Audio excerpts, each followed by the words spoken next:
the Director of National Intelligence, Tulsi Gabbard, the CIA Director, John Ratcliffe, the FBI Director, Kash Patel, the Acting Director of the National Security Agency and Commander of U.S. Cyber Command, Lieutenant General William Hartman, and the DIE Director, Lieutenant General James Adams. Thank you all for your appearance today and for your service. I also want to offer a special thanks to General Hartman, who is about to enter a well-earned and well-deserved retirement. General, on behalf of the committee, thank you for your lifetime of service to our nation. I'd first like to take this opportunity to commend the thousands of men and women in our intelligence agencies whom our witnesses represent. Our intelligence professionals are second to none. Because of their service, their dedication, and their sacrifice, Americans are safer at home and around the world. But because of the nature of their work, grateful Americans don't buy their lunch at restaurants or even have a chance to say thank you. So on their behalf, let me simply say thank you. I want to make two basic points this morning. First, the world is always a dangerous place, especially for America. But thanks to your agencies and President Trump's leadership, the world isn't quite as dangerous for Americans as it was a year ago. Thanks to the efforts of our military and intelligence personnel, including my fellow Arkansans who are now serving in the Middle East, the Iranian revolutionary regime that terrorized the world for 47 years is finally knocked on its back foot. Last summer, we devastated Iran's nuclear facilities. In recent weeks, we've eliminated Iran's top leadership, pummeled its military, sunk its navy, destroyed its missiles, neutered its proxies, and left its economy reeling. After 47 years of indecision and timidity, America has finally put our foot down. I'm also pleased to report that things have improved a lot in our own backyard now that Venezuela's illegitimate communist dictator, Nicolas Maduro, is rotting in a New York prison. Only the United States could execute a military and intelligence operation of this difficulty without a single American life lost. Our military is awesome, but these operations wouldn't have succeeded, and they probably wouldn't have even been tried without timely, accurate, and fact-based intelligence from your agencies. These successful operations are a testament to our intelligence professionals' ability to expose and uncover critical details about America's enemies. So let this be a warning to those who wish America harm. We leave no stone unturned, and there's no one or no thing close to you that might not betray you. Today's hearing is an opportunity for the American people to hear an unvarnished and unbiased account of the remaining threats we face, from communist China, North Korea, and Russia to the east to narco-terrorist cartels here at home. These threats truly do span the globe. And for my second point, your agencies have improved over the last year thanks to reforms that has gotten them back to basics. Of course, my 2 points are related. When our intelligence agencies return to their core mission, stealing the secrets of our adversaries to deliver timely and needful intelligence, America is safer for it. These efforts are already bearing fruit. For example, last year, the CIA increased its foreign intelligence reporting by 25%. This year, the CIA is on track to hire and deploy more officers than at any point in the last quarter century. While I'm greatly encouraged by the progress, more remains to be done. We must always equip our intelligence personnel with the tools they need to do their jobs well and execute their missions. That's why I fully support President Trump's request for a clean reauthorization of FISA Section 702. And it's why I expect a healthy intelligence budget request in the administration's supplemental appropriations request to fund operations against Iran and narco-terrorists. No doubt our military needs supplemental funding, but our intelligence agencies need it just as badly. Moreover, I urge each of you to continue to make personnel and institutional reforms that will cement these changes and foreclose a return in the future to bureaucratic bloat, political bias, and excessive caution within your services. When I became chairman, I promised real reform across the entire intelligence community. Our first Intelligence Authorization Act set the foundation for a more efficient intelligence community by, for example, reorganizing the ODNI, improving the security of CIA installations, and directing resources towards foreign intelligence collection and covert action.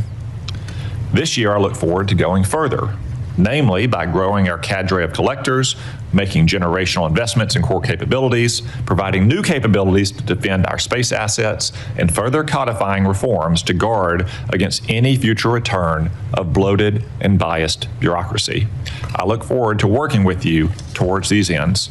I now recognize the Vice Chairman. Thank you, Mr. Chairman, and let me also offer a good morning to our witnesses. Let me also join you, Mr. Chairman, and begin by thanking literally the tens of thousands of men and women across America's intelligence community who work every day to keep our country safe. Their work is by necessity secret. That is the nature of intelligence. But that is also why hearings like this one matter so much. Over the past year, we have seen a series of developments that raise serious concerns about the erosion of safeguards that protect both our democracy and our security. And nowhere is that more worrying than when it comes to the integrity of our elections. For decades now, our intelligence community has warned that foreign adversaries, including Russia, China, and Iran, are actively seeking to shape the outcome of American elections. These efforts have included cyber intrusions, disinformation campaigns, and covert influence operations designed to divide Americans and undermine our confidence in our democratic institutions. Protecting our elections from these threats should be one of the intelligence community's highest priorities. The DNI is supposed to be coordinating intelligence on foreign election interference, warning the American people about adversaries seeking to undermine our democracy, ensuring that federal, state, and local officials have the information they need. Congress even required the creation of a foreign malign influence center inside the office of the DNI to coordinate the intelligence community's response to foreign election interference and ensure that these threats are properly shared across the government. That is the mission Congress assigned to the DNI. But while foreign adversaries are actively probing our democratic institutions, the DNI has eliminated the Foreign Malign Influence Center and does not have a designated official coordinating the response to election threats. And for months, the committee has repeatedly requested briefings from the IC, briefings that are required by law on legitimate foreign threats to the midterms. We have received no response. Now that silence, I believe, should concern every member of the committee because it clearly demonstrates the DNI is not interested in protecting American democracy by combating foreign influence. Instead, unfortunately, we have seen the DNI involve herself in purely domestic matters. Last month, we saw Director Gabbard personally participate in a law enforcement raid to seize election ballots and voting machine records in Fulton County, Georgia. A raid tied to an election that the president lost 6 years ago. When the warrant supporting the raid was unsealed, it showed something deeply troubling. There was no foreign connection to justify the involvement of our nation's top spy. Instead, the predicate for the warrant was a slop of debunked conspiracy theories that had already been rejected repeatedly by courts, by independent investigators, and even by Georgia's own Republican Secretary of State. Yet the nation's top intelligence official was personally involved in this operation. This raises one very serious question.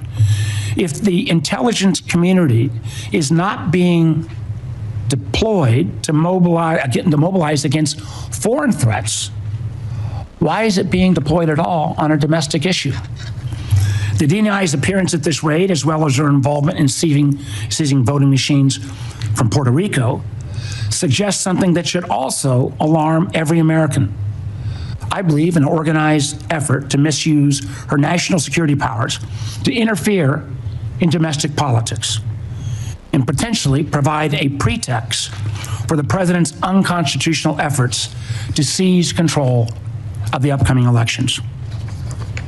Now, don't take my word for it. The president has repeatedly pushed for the nationalization of our elections, calling for federal government to override the state election laws and, quote, take over voting while continuing to make false statements about election fraud. And we have heard troubling rhetoric from senior officials that reinforce these concerns.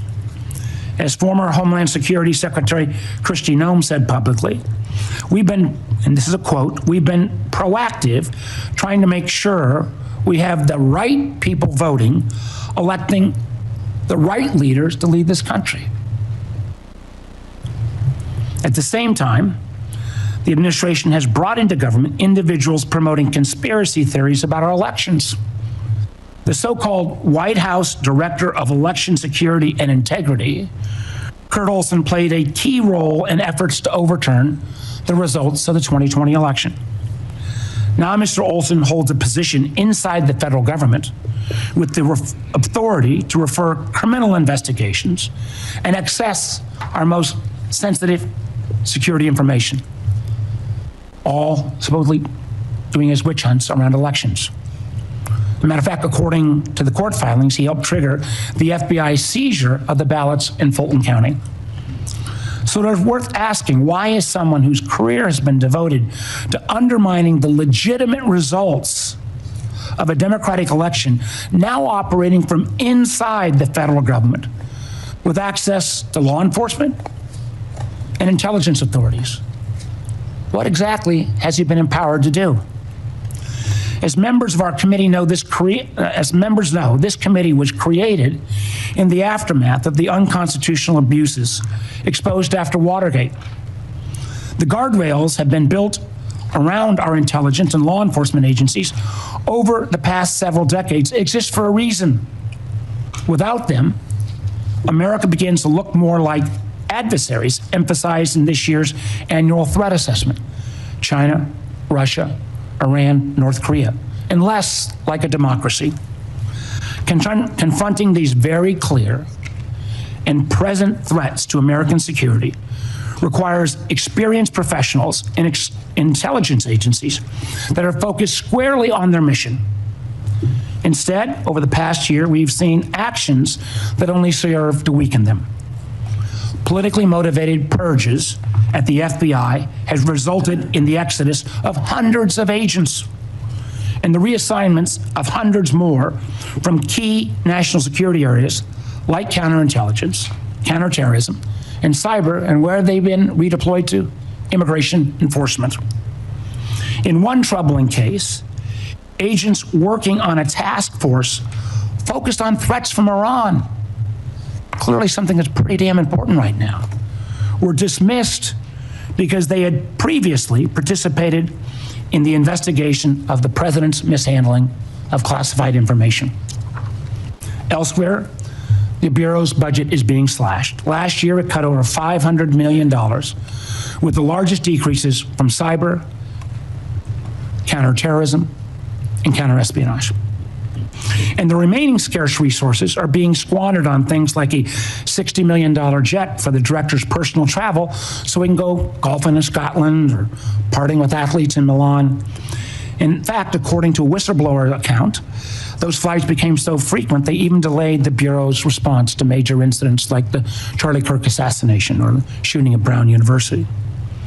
Credible reports also indicate that highly trained FBI agents from elite SWAT units have been reassigned to chauffeur his girlfriend, an unprecedented use of personnel whose training are actually intended for hunting violent criminals and neutralizing terrorists.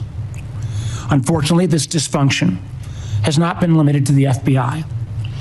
Both the National Security Agency and the Defense Intelligence Agency, and this is no reflection on the two gentlemen sitting in front of us, were both left leaderless for months after the president fired their directors. One at the behest of a 9/11 conspiracy theorist, and the other for providing a fact-based assessment that contradicted the president's claims about obliterating Iran's nuclear program. Clearly, if the program had been truly obliterated, the president wouldn't be bombing again right now. And again, more than 1/3 of the personnel at CISA, created by Congress to protect critical infrastructure like power, water, and election systems, have been forced out. That seems like a real mistake as we still grapple with the intrusion called Typhoon and the recent Iranian cyber attack on Stryker. And we are now seeing in real time the cost to the State Department. Thousands of American citizens were trapped in a literal war zone with little assistance from their own government. For a time, those calling the State Department hotline for assistance were greeted with a pre-recorded message that said, quote, "Please do not rely on the U.S. government for assisted departure or evacuation." This was a foreseeable security crisis. When you start a war of choice, when there was no imminent threat, you should be able to prepare to make sure you get Americans out of the war zone. That same attitude, pushing some of our closest friends into the arms of our most capable foes, has profound consequences. Two of our most significant allies, Canada and the UK, are currently working to sign trade deals with China because they no longer believe the United States is a dependable partner. That's a remarkable statement in 2026.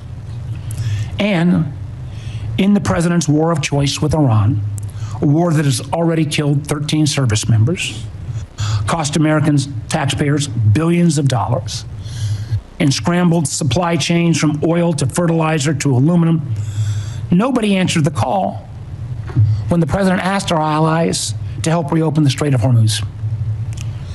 As the president's own counterterrorism chief acknowledged in his resignation yesterday, Iran posed no imminent threat to the United States. And unfortunately, our allies have been alienated and distracted by the administration's unilateral threats like invading Greenland, and the result is clear. Americans have been left more exposed in an already dangerous conflict. Now, what I just outlined is quite a list, and it's a partial one at that. Matter of fact, we've got a full list we'd like to share with all the press. So what does this all mean? It matters because I believe the warnings contained in this year's annual threat assessment. I believe our IC when they say the global security environment is becoming more complex and that armed conflict is becoming more global. And I also agree with the assessment when it says that to succeed, we must think prudently and prioritize our efforts. On the topic of the annual threat assessment, I want to close where I began by noting that since the first time since 2017, in the aftermath of Russia's intervention in our 2016 elections, the annual threat assessment includes nothing about adversary attempts to influence American elections. Now, I don't believe this omission means that the threat has disappeared. It means that the intelligence community is no longer being allowed to speak honestly about it. And it raises serious questions, and I will be asking about your priorities, Director Gabbard, in terms of what you're choosing to prioritize instead. Thank you, Mr. Chairman. I yield back.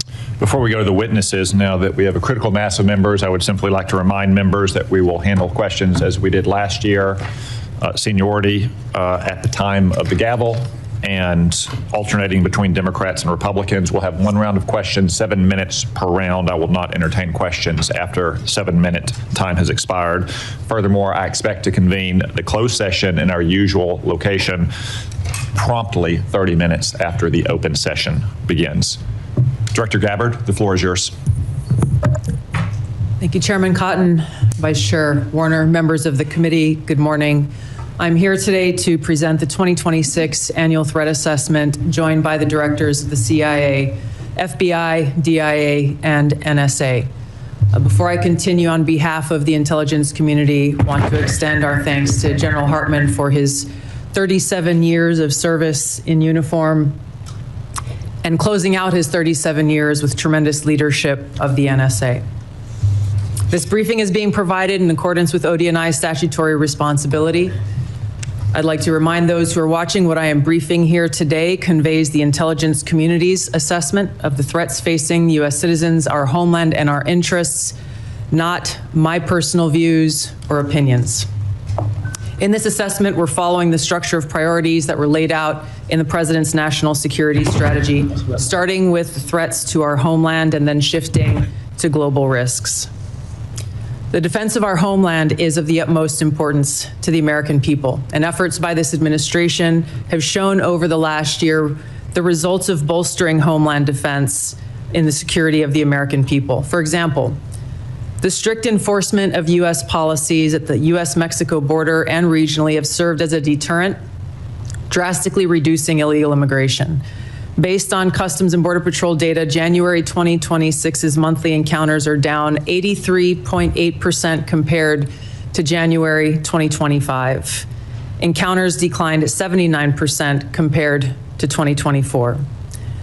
The drivers of migration are likely to continue. Potential worsening instability in countries like Cuba and Haiti risk triggering migration surges, and smugglers who have long operated as transnational criminal organizations continue to view chaos as an opportunity for profit and will continue to look to profit from illegal immigration flows. These transnational criminal organizations continue to pose a daily and direct threat to the health and safety of millions of U.S. citizens, primarily and directly by producing and trafficking in illegal drugs. Under President Trump's leadership, fentanyl overdose deaths have seen a 30% decrease from September 2024 to September 2025. President Trump's aggressive efforts to more directly and actively target these transnational criminal organizations and reduce the inflow of fentanyl precursors has already had a significant impact, which is likely to continue. We've seen fentanyl potency also decrease, likely due to disruptions to the production supply chain. U.S. efforts to work with China and India to halt the flow of fentanyl precursor chemicals to North America are demonstrating some improvement, but there is more work to be done, as sadly, there are still tens of thousands of fentanyl-related deaths in America every year. Mexico-based TCOs like the Sinaloa Cartel and Jalisco New Generation Cartel dominate the production and smuggling of fentanyl, heroin, meth, and cocaine into the United States. Colombia-based DCOs and illegal armed groups like the Revolutionary Armed Forces of Colombia and the National Liberation Army are responsible for producing and trafficking large volumes of cocaine to the U.S. and European markets, with now some indicators of attempts to expand their market to the Asia-Pacific region. Colombia remains the world's largest producer of cocaine, and Colombian criminal groups have expanded their trafficking relationships with neighboring Ecuadorian and Brazilian gangs. As you know, MS-13 is well established in cells within the United States and uses violence to intimidate the Salvadoran diaspora, engaging in murder, extortion, retail drug trafficking, firearms offenses, and prostitution, fueling increased violence and instability. These and other TCOs continue to present a very tangible and individualized risk of violent crime to everyday Americans and contribute to regional instability. As the president increases his focus on counter-drug and counter-cartel pressures, they're likely to seek ways to try to adapt their operations, including shifting production locations and trafficking routes and methods. The United States continues to face a complex and evolving threat landscape with a geographically diverse set of Islamist terrorist actors seeking to propagate their ideology globally and harm Americans, even as al-Qaeda and ISIS remain weaker today than they were at their respective peaks. The spread of Islamist ideology, in some cases led by individuals and organizations associated with the Muslim Brotherhood, poses a fundamental threat to freedom and the foundational principles that underpin Western civilization. Islamist groups and individuals use this ideology for recruiting and financial support for terrorist groups and individuals around the world, and to advance their political objectives of establishing an Islamist caliphate which governs based on Sharia. There are increasing examples of this in various European countries, and President Trump's designation of certain Muslim Brotherhood chapters as foreign terrorist organizations is a mechanism to secure Americans against this threat. In response to setbacks to their capabilities of conducting large-scale complex attacks, Islamist terrorist groups have shifted toward focusing on executing information operations to spread propaganda and inspire or enable individuals located in or with access to the West. U.S. counterterrorism efforts, primarily in Iraq, Somalia, Yemen, and Syria in 2025, were instrumental in removing key terrorist leaders and operatives, degrading the ability of al-Qaeda and ISIS to quickly reconstitute its leadership and plan large-scale attacks against the homeland and U.S. interests abroad. Strict U.S. border enforcement measures and increased deportations of individuals with suspected links to Islamist terrorists have reduced access to the homeland and removed some potential sources of future terrorist attacks. Since January, U.S. officials have only had a handful of encounters at our borders with individuals associated with terrorist groups. This is a positive trend. However, our interagency coordinated efforts to continue to identify, locate, and remove known or suspected terrorists who may already be in the United States continues with vigilance. In 2025, there were at least 3 Islamist terrorist attacks in the United States. Law enforcement disrupted at least 15 U.S.-based Islamist terrorist plotters. Roughly half of last year's disrupted plotters had some online contact with Islamist terrorists inspired by Islamist foreign terrorist organizations abroad. For example, in the recent attempt to attack a synagogue in Michigan, the shooter had familial ties to a Hezbollah leader. Al-Qaeda and ISIS pose the biggest threat to U.S. interests overseas in parts of Africa, the Middle East, and South Asia, where these groups operate. In the Middle East, AQAP in Yemen, ISIS-K in South Asia, and ISIS in Syria are among the most likely groups conducting external plotting. ISIS in Syria is likely seeking to rebuild its ranks, expand support networks, and solicit funds by re-engaging with and recruiting from the likely hundreds of ISIS detainees and thousands of ISIS-linked women and children who were either released or escaped from prisons and displaced person camps that were previously run by the Syrian Democratic Forces in northeast Syria.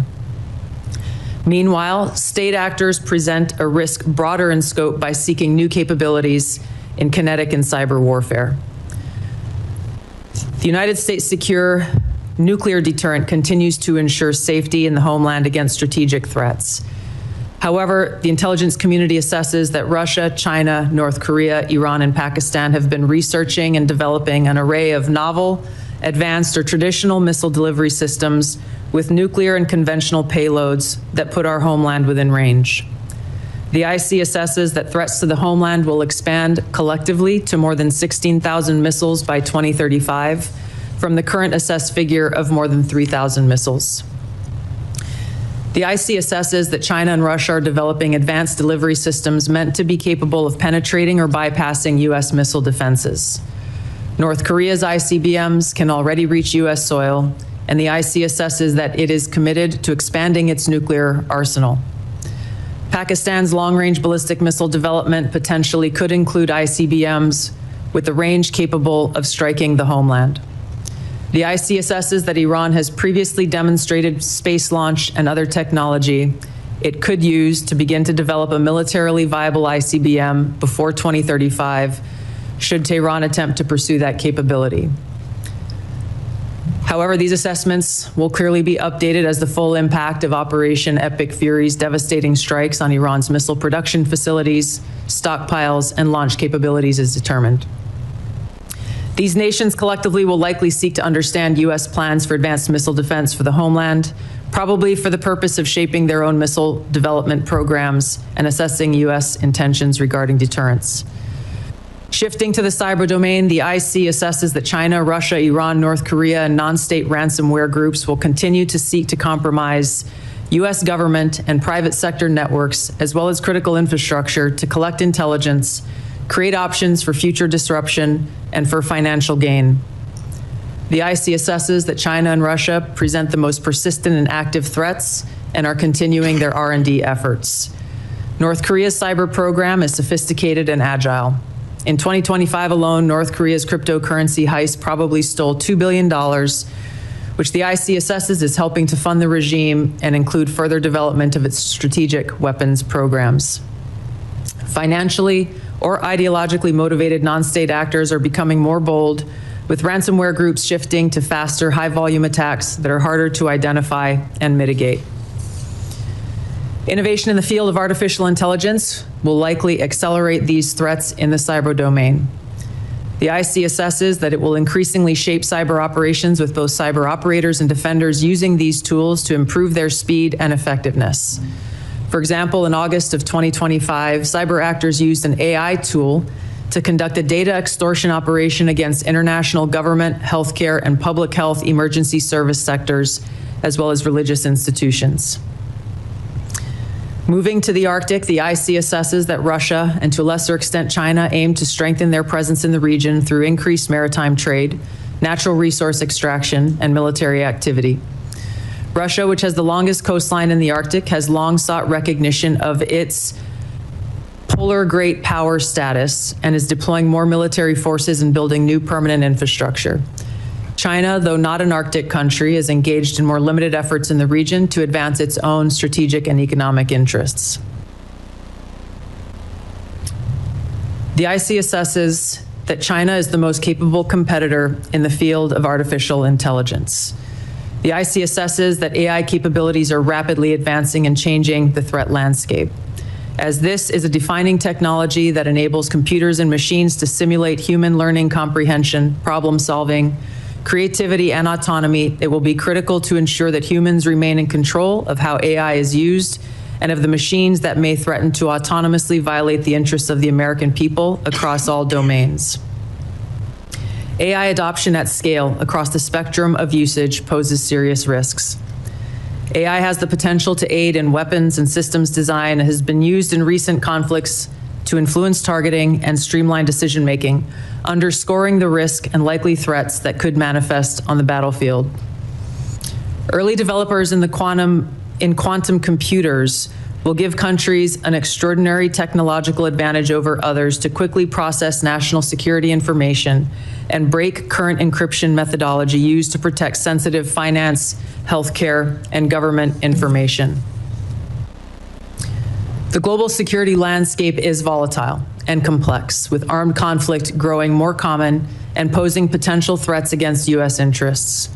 Strategic competition and regional and smaller powers are becoming more willing to use force to pursue their interests, heightening the risk of conflict. The IC assesses the space domain is becoming increasingly contested, with China and Russia developing counter-space capabilities to challenge U.S. space efforts. The threat of nuclear proliferation and advancing chemical and biological warfare capabilities continues to grow. I'll turn now to our neighborhood in the Western Hemisphere, where flagging economies, high crime rates, pervasive organized crime, migration flows, corruption, narcotics trafficking, all of these present a spectrum of risks to U.S. interests, and where strategic competitors seek to gain greater influence in the region. The IC assesses that Latin America and the Caribbean almost certainly will see hotspots of volatility in the coming year. Since Maduro's arrest, the IC assesses a shift in Venezuela's leadership towards cooperating with the U.S. to open its economy, to develop the country's oil and gas extraction capability, and we've seen their movement in releasing political prisoners. The U.S.-Mexico-Canada Agreement review in 2026 will likely increase uncertainty in many Latin American countries, especially those that rely on Mexico as an export destination for intermediate goods for manufacture and onward export to the U.S. China, Russia, and Iran are likely seeking to sustain economic, political, and military engagement with Latin America. The IC assesses that China's demand for raw materials is likely to continue to drive its economic outreach, while Russia likely wants to expand its current security and diplomatic ties with Cuba and Nicaragua. The IC assesses that China aims to elevate its own political, economic, military, and technological power to increase its own regional positioning, global influence, to fend off threats to their interests. While there are challenging areas where interests diverge, President Trump's diplomatic engagements with President Xi to work towards U.S. interests have enabled progress where those interests align. The IC assesses that China continues to rapidly modernize its military forces across all domains in pursuit of its goal to achieve world-class status by mid-century. This includes building a force with the aim of being capable of deterring U.S. and allied forces in the region, and to achieve their stated objective of developing the ability to seize Taiwan by force if necessary.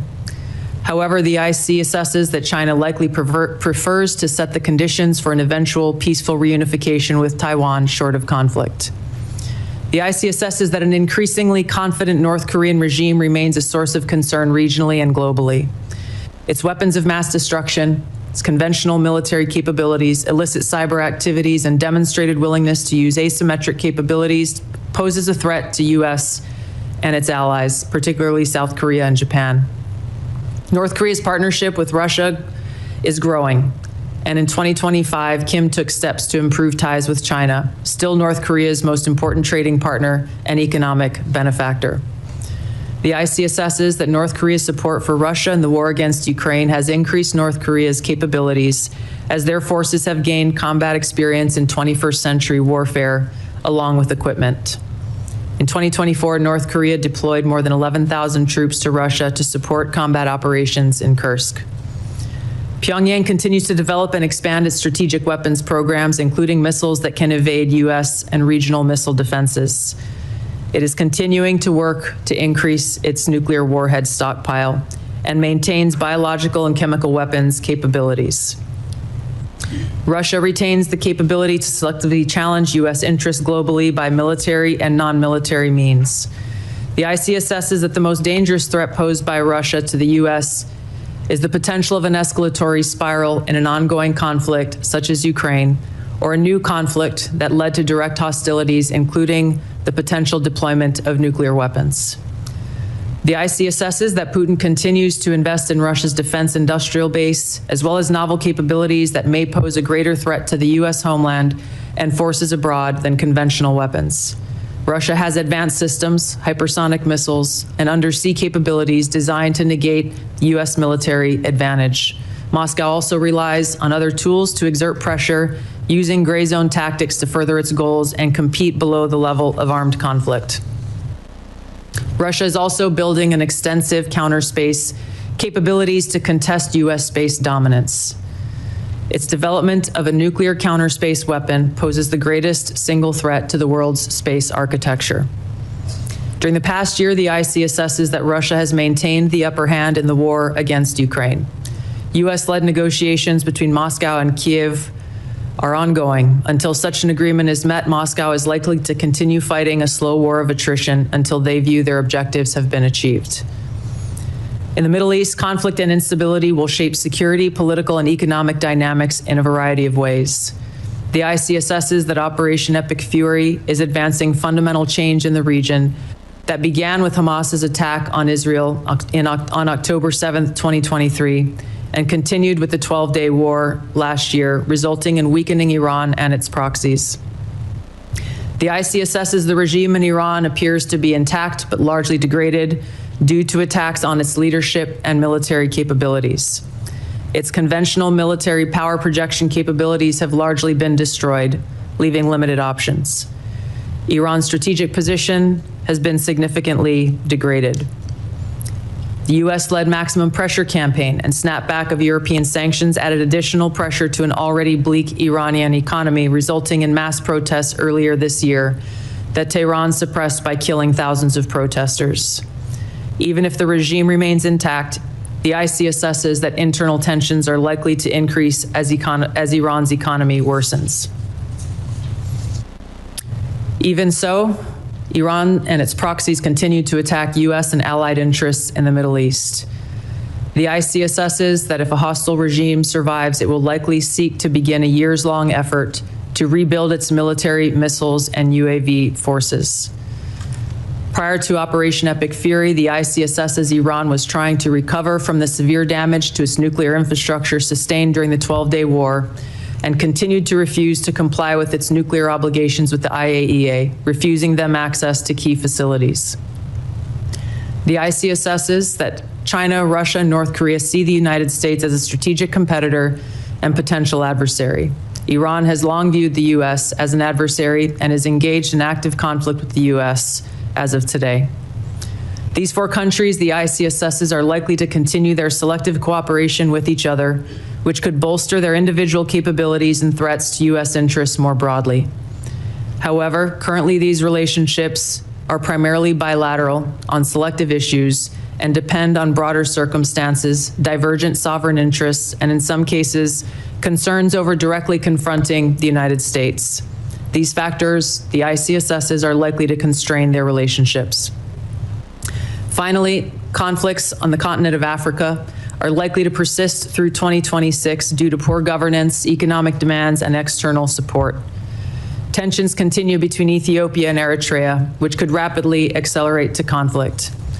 Contentious national elections in Somalia could distract the federal government away from counterterrorism actions against al-Shabaab, which continues to conduct terror attacks while providing funding and propaganda support to other elements of al-Qaeda in Yemen.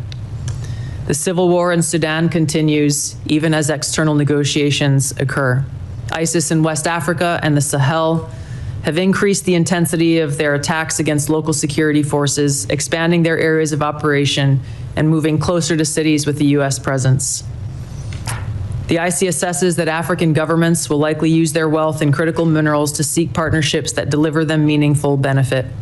Concurrent conflicts and crises across the continent will continue to put U.S. citizens at risk and cause further instability. In closing, as the leaders of the intelligence community, we remain committed to providing the President and policymakers with timely, unbiased, relevant intelligence to inform decision-making and to ensure the safety, security, and freedom of the American people. Thank you. Thank you, Director Gabbard. General Adams, Camden, Arkansas is the home of brand new production lines for the Israeli missile defense interceptors. Could you please explain how Critical Arrow and Iron Dome systems being built in Camden are for not only Israel's defenses, but the defense of hundreds of thousands of American citizens and troops in the region? Chairman Cotton, thank you for that question. And I have to say that the Arrow system and the Iron Dome system are critical defensive systems that prevent adversary power projection from impacting the targets in the friendly areas in Israel. The Arrow system itself is the high altitude, primarily against MRBMs, and it's proven to be very, very effective against those systems. The Iron Dome is more of a closer in system, protecting against rockets and things of that nature. But the combination of those two with U.S. systems creates a shield to prevent those attacks from the Iranians impacting key areas in areas where they're protecting. Thank you, General Adams. I was recently in Camden with Secretary Hegseth as part of his Arsenal of Freedom tour, and they are great Arkansans who do great work to keep our nation safe. General Hartman, we've often spoken about our pressing need for more cybersecurity manpower and part-time formation, such as the Arkansas Air National Guard's 223rd Cyberspace Operations Squadron, are a great way to grow the force. What recommendations do you have to grow these cyber protection teams and develop more capacity for local and national missions? Chairman Cotton, thanks for the question. I did hear a little bit about the great team in Arkansas there, and I know 855 CPT operates from that formation. And so for us, certainly looking at a number of different initiatives. One, ensure that we can share all of the relevant top secret classified information and other sort of indications and warning that the organizations need.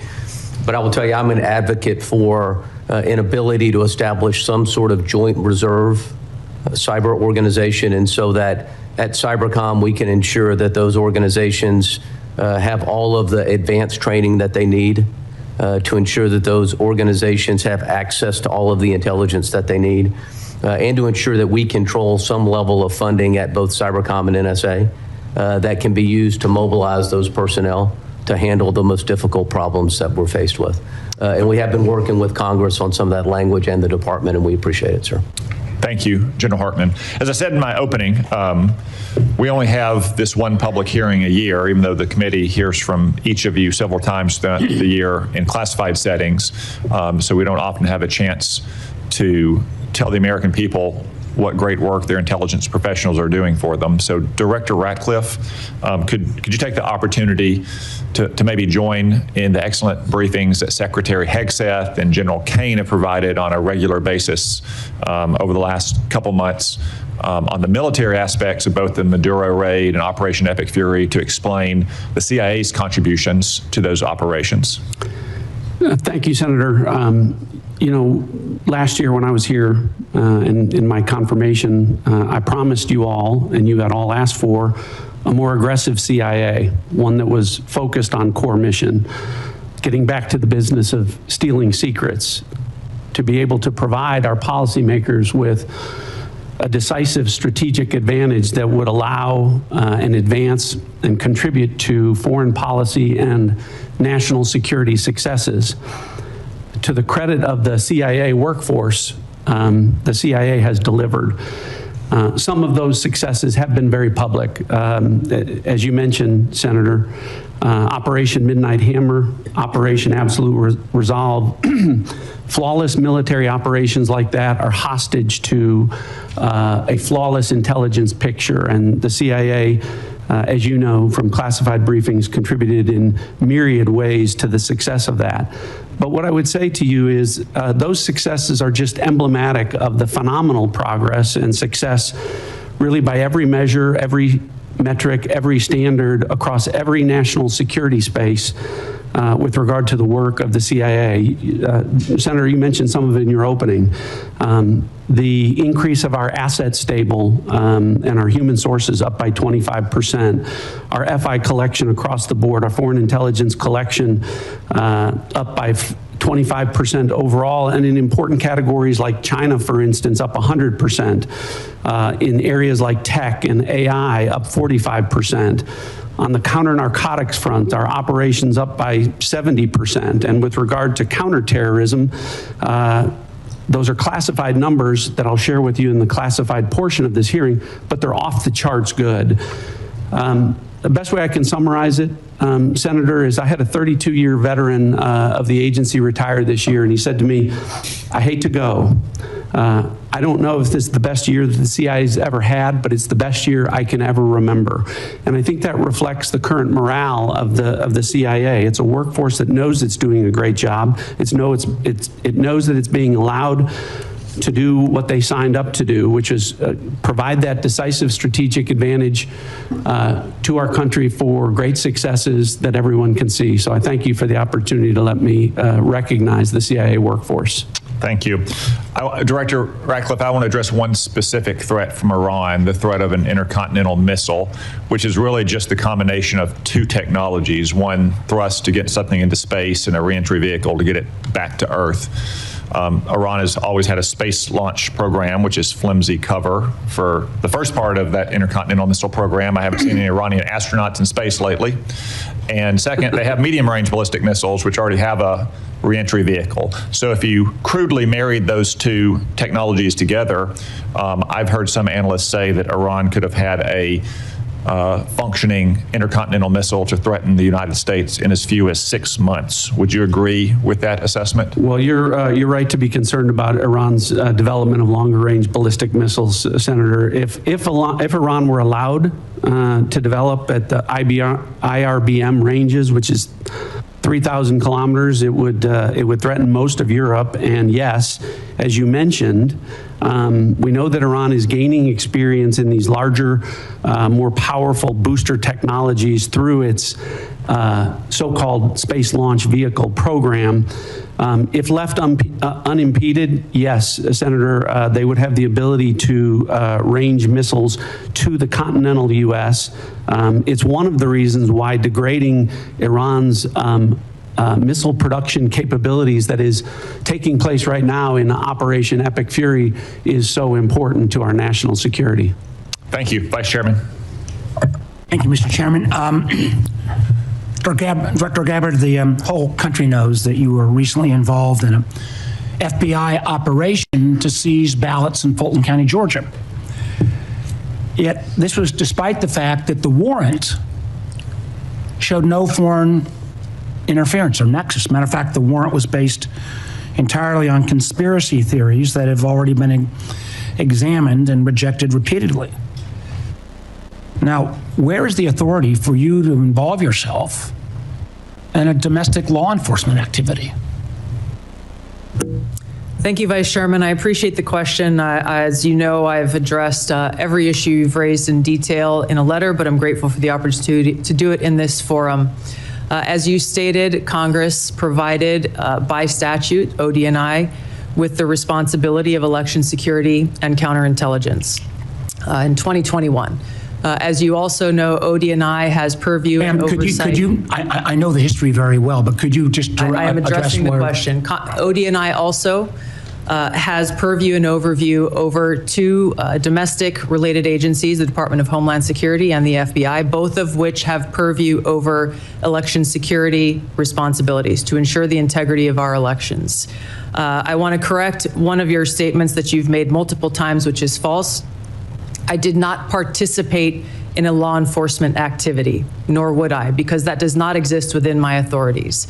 You were present on the scene. Are the photos of you on the scene false? I was at Fulton County, sir, at the request of the president, and to work with the FBI to observe this action that had long been awaited. I was not aware of what was in the warrant or was not in the warrant. And what was the president's specific request for you to go to? What was the specific request that was made by the president for you to show up in Fulton County? To go and observe the FBI's activities on this issue. So why? When you look at the fort, your question, sir. Do you have the answer why the president was knowing about this affidavit before it was even served? I'm not aware that the president knew about an affidavit before it was served. Then why was he sending you to Fulton County?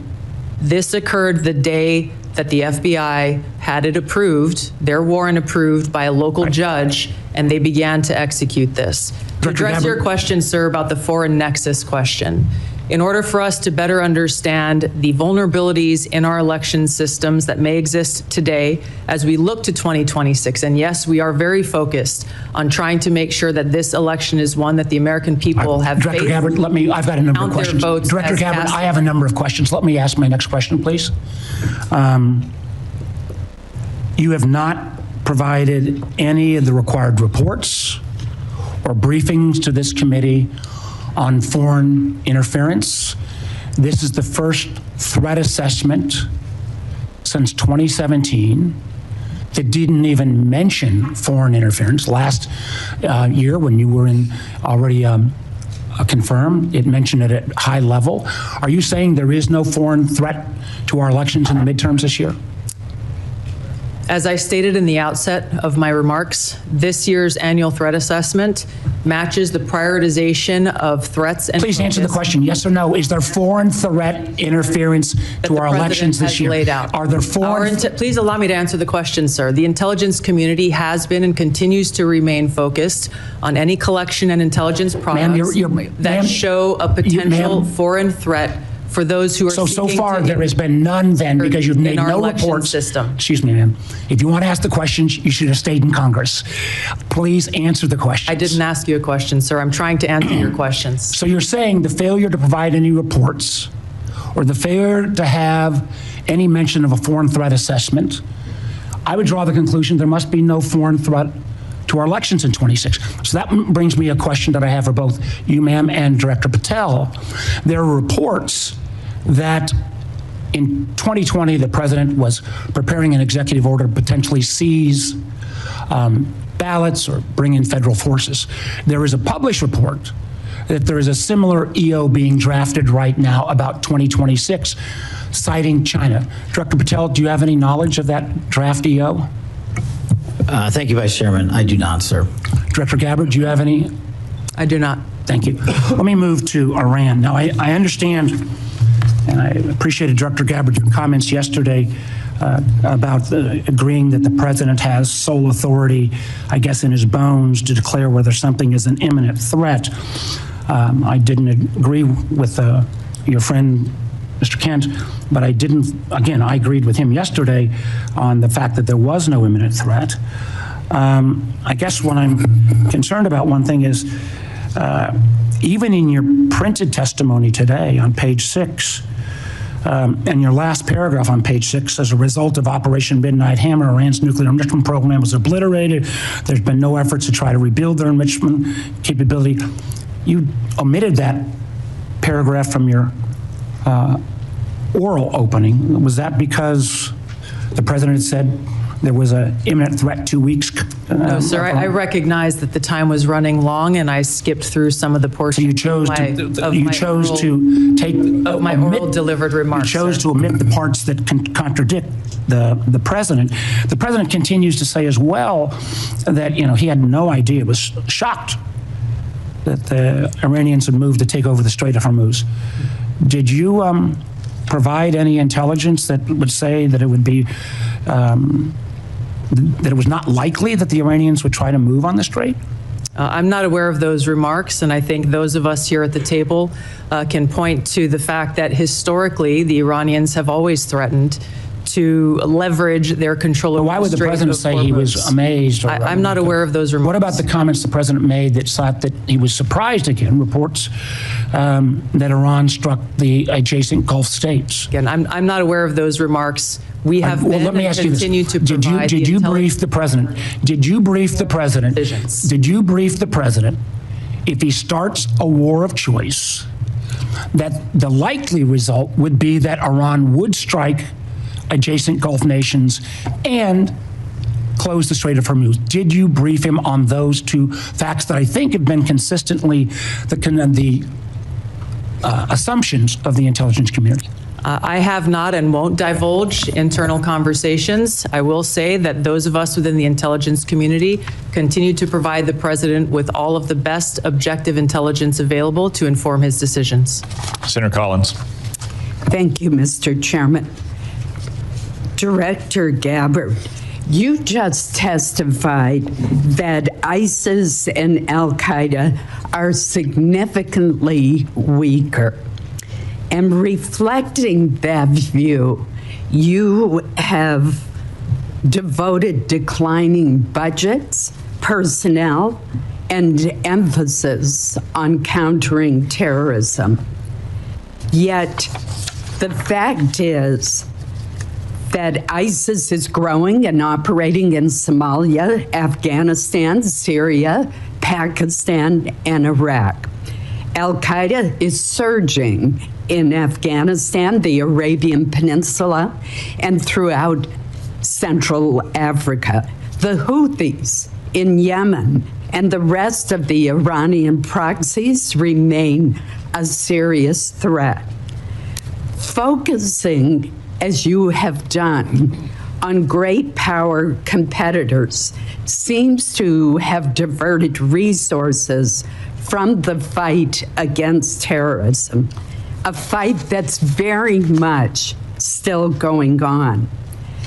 As I have said repeatedly, it is terrorists who want and can kill Americans today. We've just seen the terrorists in Michigan attacking the synagogue. In addition, it appears that a more stovepiped effort in the Intelligence Committee has returned. How are you ensuring that Americans are safe and that you are countering counterterrorism threats to our homeland and to U.S. citizens abroad? Thank you, Senator Collins, for your question and the opportunity to clarify the comments in my opening statement. My reference to the size of ISIS and Al-Qaeda organizationally is smaller and weaker than it was during its peak over a decade ago. However, I completely concur with your remarks about the threat of ISIS, Al-Qaeda, and other Islamist terrorist groups around the world, and the threat that they pose to U.S. interest, service members, and directly to the homeland. Our ODNI National Counterterrorism Center has been at the forefront of ramping up, and I believe is more active today than it has been certainly in a long time. We are dedicating every resource that they ask for, as well as the counterterrorism elements across the IC, to make sure that we are never taking our eye off of this persistent threat to the American people. The change in tactics based on the current environment is something we continue to be most concerned about. where increasingly we are seeing less indicators of large-scale organized complex threats or attacks, and instead efforts focused on individuals either who have been radicalized by Islamist propaganda and may not have ever had contact with ISIS or Al-Qaeda, for example, and others who have had contact, of which we are able to have more indications of. This remains and will be, and as we come to present our budgets to you, a foremost and primary priority. The integration across the intelligence community on the counterterrorism threat occurs every single day, with our teams working very effectively together to thwart terrorist attacks as we have over the last year. Director Patel, I'm going to follow up on this issue with you. ISIS targets potential recruits online through social media, gaming platforms, encrypted messaging apps. ISIS even facilitated a network online to smuggle illegal immigrants into the United States. Since April 2021, there have been more than 52 jihadist-inspired cases across 30 states. What measures is the FBI taking to prevent foreign terrorist organizations from recruiting or influencing Americans, while also ensuring the protection of individuals' right to privacy? Thank you, Senator. And I think you said it best.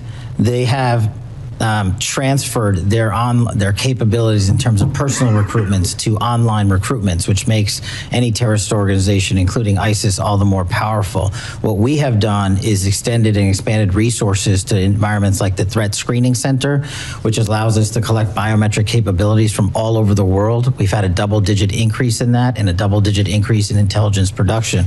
But what we've also done in the CT space specifically is expand the number of agents and intel analysts that go online and detect based on our biometric capabilities and intelligence that we have from the interagency. And what that leads us to is what we saw in December of last year, Senator, where we at the FBI stopped 4 terrorist attacks, 4 in California, Texas, North Carolina, and Pennsylvania, 3 of which were ISIS-inspired. We were able to detect these individuals both online and in person using our covert platforms, and we shuttered a bombing campaign in Southern California and 2 mass casualty events for New Year's Eve. Director Gabbard, the intelligence community did not detect an extremely serious breach affecting our telecommunications industry due to the Chinese Salt Typhoon incursions for a very long time. In addition, the Chinese Volt Typhoon threat poses a terrible threat to U.S. critical infrastructure. Specific sectors throughout the United States have been overlooked and underprotected. What are you doing to deal with the threat to critical infrastructure, our electric grid, our communication systems, given this huge miss by our talented intelligence community? Thank you, Senator Collins, for the question. Working with our partners at NSA and others to detect these threats and how they may be evolve or developing is something we're continuing to work on. Building strong partnerships with the private sector, whether it be in the telecom industry, the financial sector, the healthcare sector, the energy sector, is something that I'm rebuilding. We've seen some of these ongoing relationships falter over previous years. I've personally been astounded by some of the conversations I've had with leaders from these industries who are just as concerned as we are about these threats to our critical infrastructure, and yet don't feel that they have the connectivity or the information to be able to secure their own infrastructure. So in short, building those stronger partnerships, integrating and being able to share information intelligence where we can is critical for us to be able to secure our country from these threats. Thank you, Senator Collins. Senator Wyden. Thank you, Mr. Chairman. Director Gabbard, last year your agencies testified, and I quote, Iran's large conventional forces are capable of inflicting substantial damage to an attacker, executing regional strikes, and disrupting shipping, particularly energy supplies, through the Strait of Hormuz. In other words, every problem we're seeing now was not only foreseeable, but was actually predicted by the intelligence agencies.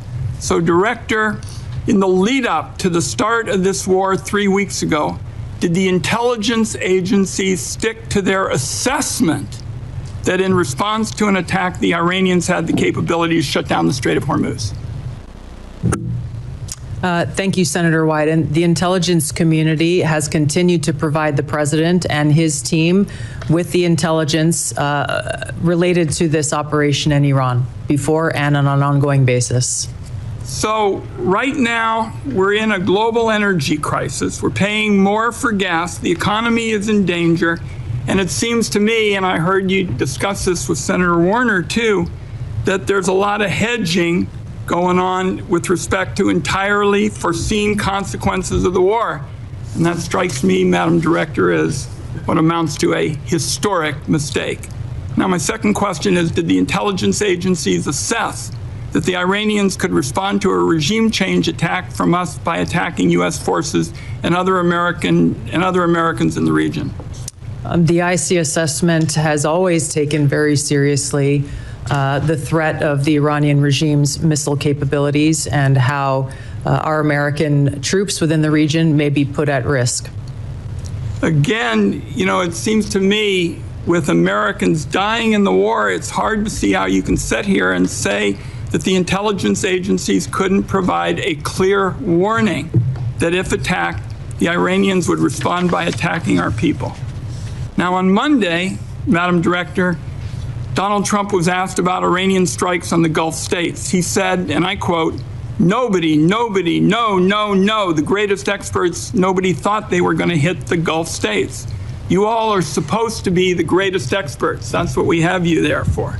Director Gabbard, did the intelligence agencies assess that Iran could conduct strikes on our own partners in the region if it was attacked? The intelligence community has continued to assess the potential threats to the region, the existing threats to the region, and providing those assessments to the policymakers and decision makers. Let me move on to several others of you with respect to 702 of FISA, and I'm just going to start with you, General Hartman. When Congress last reauthorized Section 702 of FISA, it included a provision that expanded the type of companies and individuals who could be forced to assist the government in its spying. Has this expansion resulted in any intelligence, General Hartman? Senator, thanks for the question. Just to be clear, this provision provided us an ability to collect foreign intelligence on personnel outside of the United States. What is the major 702 issue in terms of expansion? What was the effect of what was done? Senator, I would prefer to talk to you about exact specifics in the closed session. I'm happy to do that. Let's understand, though, this is a dangerously broad provision that could be used to rope in anybody with access to a cable box, a Wi-Fi router, or a server. It was jammed into the 2024 reauthorization bill at the last minute. Senators were told they had no choice but to support it. And now, 2 years later, we've just had testimony from a very respected individual who's saying, so far it has had no value. So colleagues, we are getting ready to have another discussion on this, and this ought to be a warning to every senator that not every new spying power that is sold as urgent and critical actually is. Senator, could I please respond to that? Of course. So Senator, I just want to be clear. It provided us no additional authority that doesn't involve collecting intelligence on foreigners that are outside of the United States of America. Fine. Director Patel, a question for you. In 2023, your predecessor testified that, and I quote, to my knowledge, we do not currently purchase commercial database information that includes location data derived from internet advertising. Is that the case still? And if so, can you commit this morning to not buying Americans' location data? Thank you. The FBI uses all tools, Senator, thank you for the question, to do our mission. We do purchase commercially available information that's consistent with the Constitution and the laws under the Electronic Communications Privacy Act, and it has led to some valuable intelligence for us to be utilized with our private and partner sectors. So you're saying that the agency will buy Americans' location data.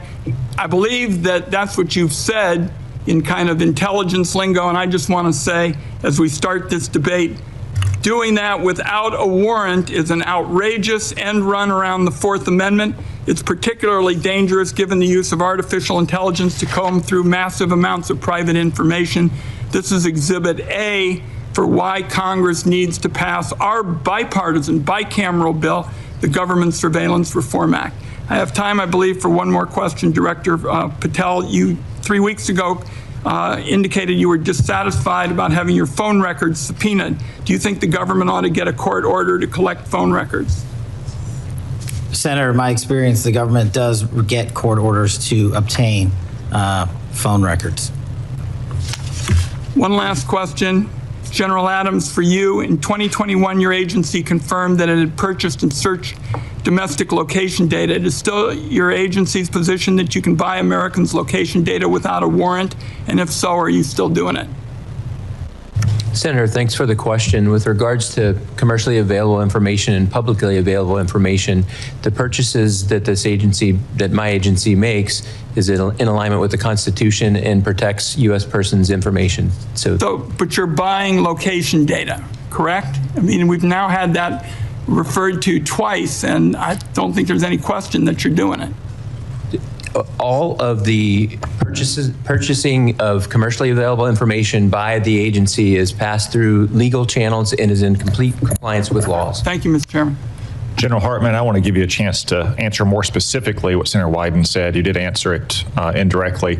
Does anything in Section 702 give the government the authority to target any American with a cable box or a Wi-Fi router?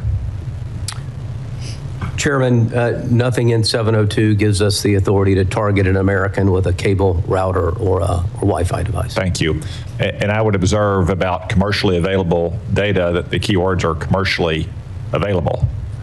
If any other person can buy it and the FBI can buy it and it helps them locate a depraved child molester or savage cartel leader, I would certainly hope the FBI is doing anything they can to keep Americans safe. It's not much different from longstanding Supreme Court precedent that, for instance, says law enforcement can go through trash that you put on the side of the curb because you no longer have a privacy interest in it. Senator Cornyn.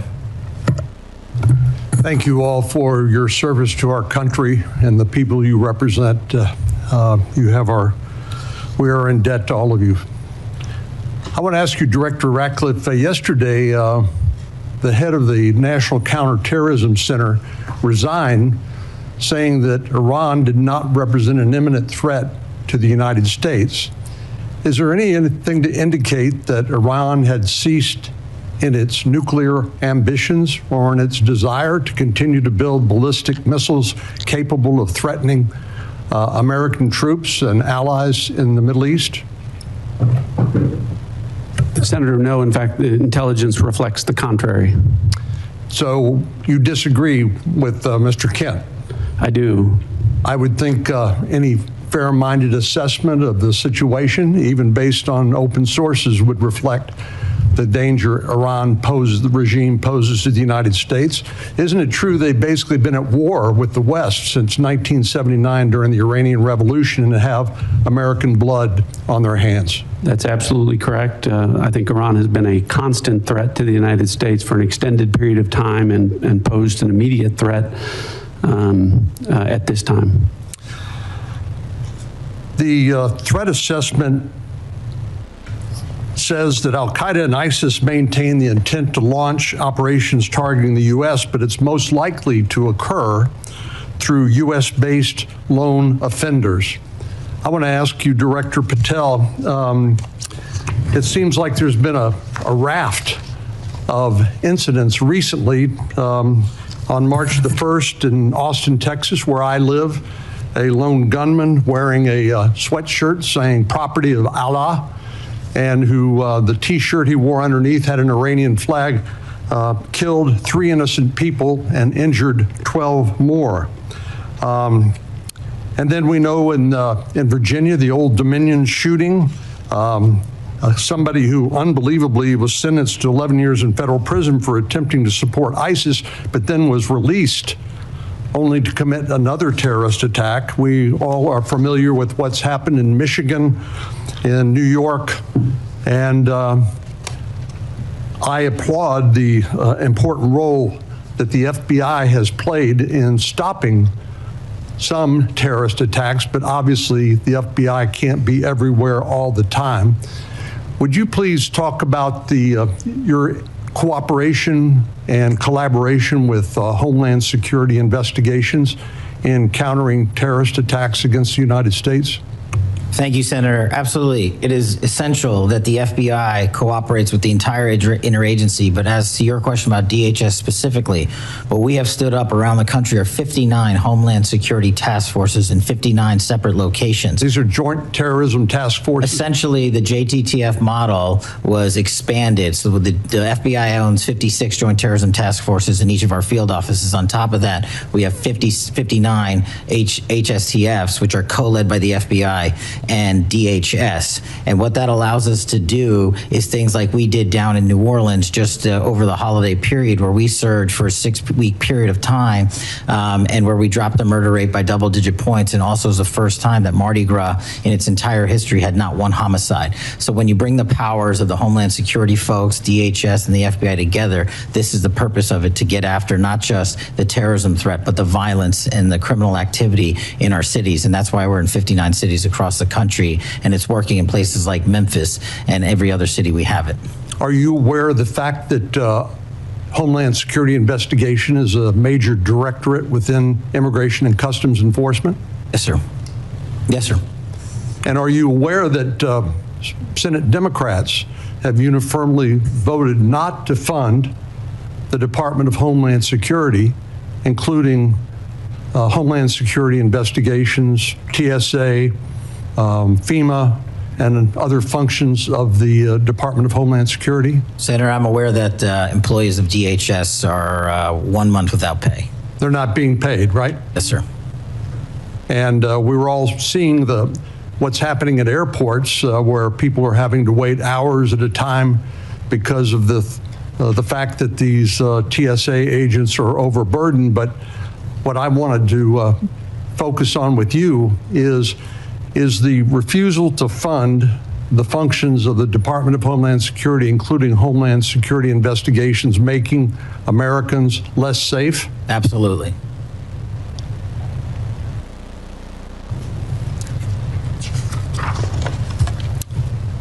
So give us an example of some of the cooperation that you all have engaged in with the FBI has engaged in with the Homeland Security investigations. I'm looking at an article here that talks about the 190,000 Afghan nationals that were admitted to the United States, literally unvetted, and there are examples of individuals within that 190,000 who have committed terrorist attacks against the United States and against American citizens.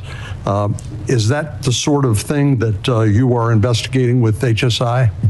Senator, that's one of the many things we're investigating with HSI, DHS, CBP, ICE. Give me some other examples of the collaboration on what other topics, including in addition to terrorism attacks. What we're allowed to do with our DHS partners, Senator, is enable their massive workforce to supplement ours. And what they're allowed to do is share intelligence on things that you just talked about the 100 plus thousand illegals that came in from Afghanistan during the Afghanistan withdrawal. Unfortunately, they weren't vetted thoroughly. So what we're doing is going back with our DHS partners and vetting absolutely every single one of them to the best that we can. But unfortunately, we're not able to go out into the country and find every single one of these individuals. But we need more than 12,000 FBI agents to do that job, which is why we are utilizing the 100,000 or so 1811s at the Department of Homeland Security to give us the information they have from their immigration records, from their travel records, from their travel logs overseas and within the country. And what we're able to do is remove these individuals off the streets in every single state across the country, to include violent gang members, to include Tren de Aragua, to include ISIS-affiliated individuals, to include Al-Qaeda-related affiliated individuals, and hopefully we do it before and not after, like the tragedy that we witnessed in Washington, D.C., where an individual from Afghanistan was allowed to enter into our country and shot multiple members of our uniformed military service. Thank you, Senator King. Thank you, Mr. Chairman. I do need to point out, in response to some of the previous comments, twice in the last 2 weeks, as recently as last Thursday, Senator Patty Murray, the Appropriations Committee, put a bill on the floor that would have fully funded TSA, FEMA, CISA, and the Coast Guard for the rest of the year, leaving the focus on the dispute that we have with the conduct of ICE as separately. So inexplicably to me, that bill was blocked by my Republican colleagues. It would have, as I say, fully funded TSA, FEMA, CISA, Coast Guard, and then focused the attention on the situation with ICE. So I just want to be clear on who's blocking funding for those 4 agencies. I'd like to ask Ms. Gabbard and Director Ratcliffe, Director, both of you, were either of you in the room, or your designees, when the President was making the final decision about taking this action against Iran on February 27th, 28th? Was there an intelligence committee, intelligence community present in those deliberations? Mr. Ratcliffe, your response? Senator King, I'm probably in dozens and dozens of briefings with the President.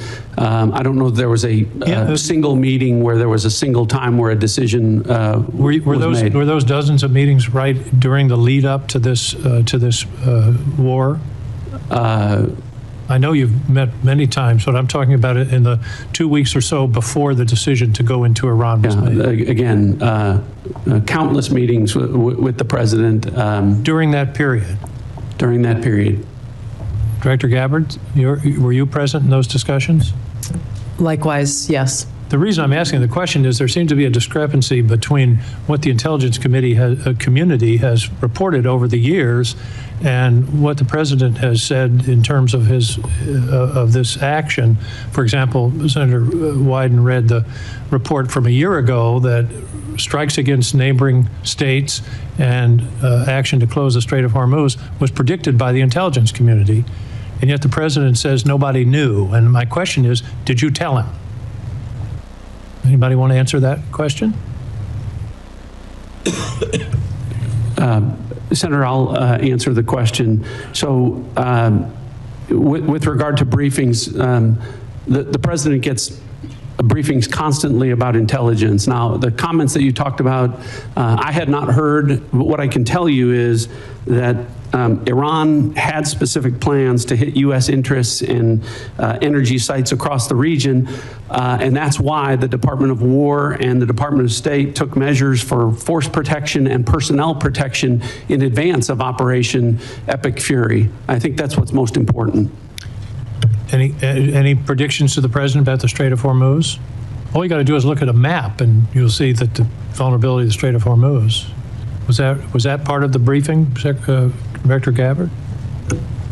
I think the Director Ratcliffe made the point here is that this has long been an assessment of the IC, that Iran would likely hold the Strait of Hormuz as leverage. And my question is, was that communicated to the President in the lead up to this action? And it's because of that long-standing assessment that the IC has continued to report that the Department of War took the preemptive planning measures that it did. Well, they've stated that they did not plan for the Strait of Hormuz. The president said, who knew that was going to happen? Anyway, let's move on. Does the president take a daily brief from the intelligence community? This is a yes or no question, I think. Yeah, the president, I would say, Senator, in my estimation, on average, I brief the President of the United States on intelligence probably on average 10 to 15 times a week, where I have conversations with him about specific, discrete issues. Sometimes there are dedicated sessions that last hours in length. Sometimes I'm briefing him on specific issues, sometimes 3 or 4 times a day. But I would say on average, my interactions where I'm briefing the president on important national security matters happens probably on average 10 to 15 times per week. Thank you. Could you update us on the intelligence on Russian intelligence sharing with Iran in the current conflict? What do we know? Senator, if there is that sharing going on, that would be an answer that would be appropriate for a closed session. Well, it's been in the public press. This is open source that it's occurring. Is it occurring? Again, if it is occurring, that would be an answer appropriate for a closed session. What I can tell you is that according to the Department of War, any support that Iran may be receiving is not inhibiting their operational effects. Okay, that's sort of the first cousin of a yes, I guess. According to intelligence analysis, can regime change or the elimination of the estimated 1,000 pounds of highly enriched uranium be accomplished without boots on the ground? Senator, the discussion about the Iranian nuclear capability, we intend in the closed session to talk about that in great deal.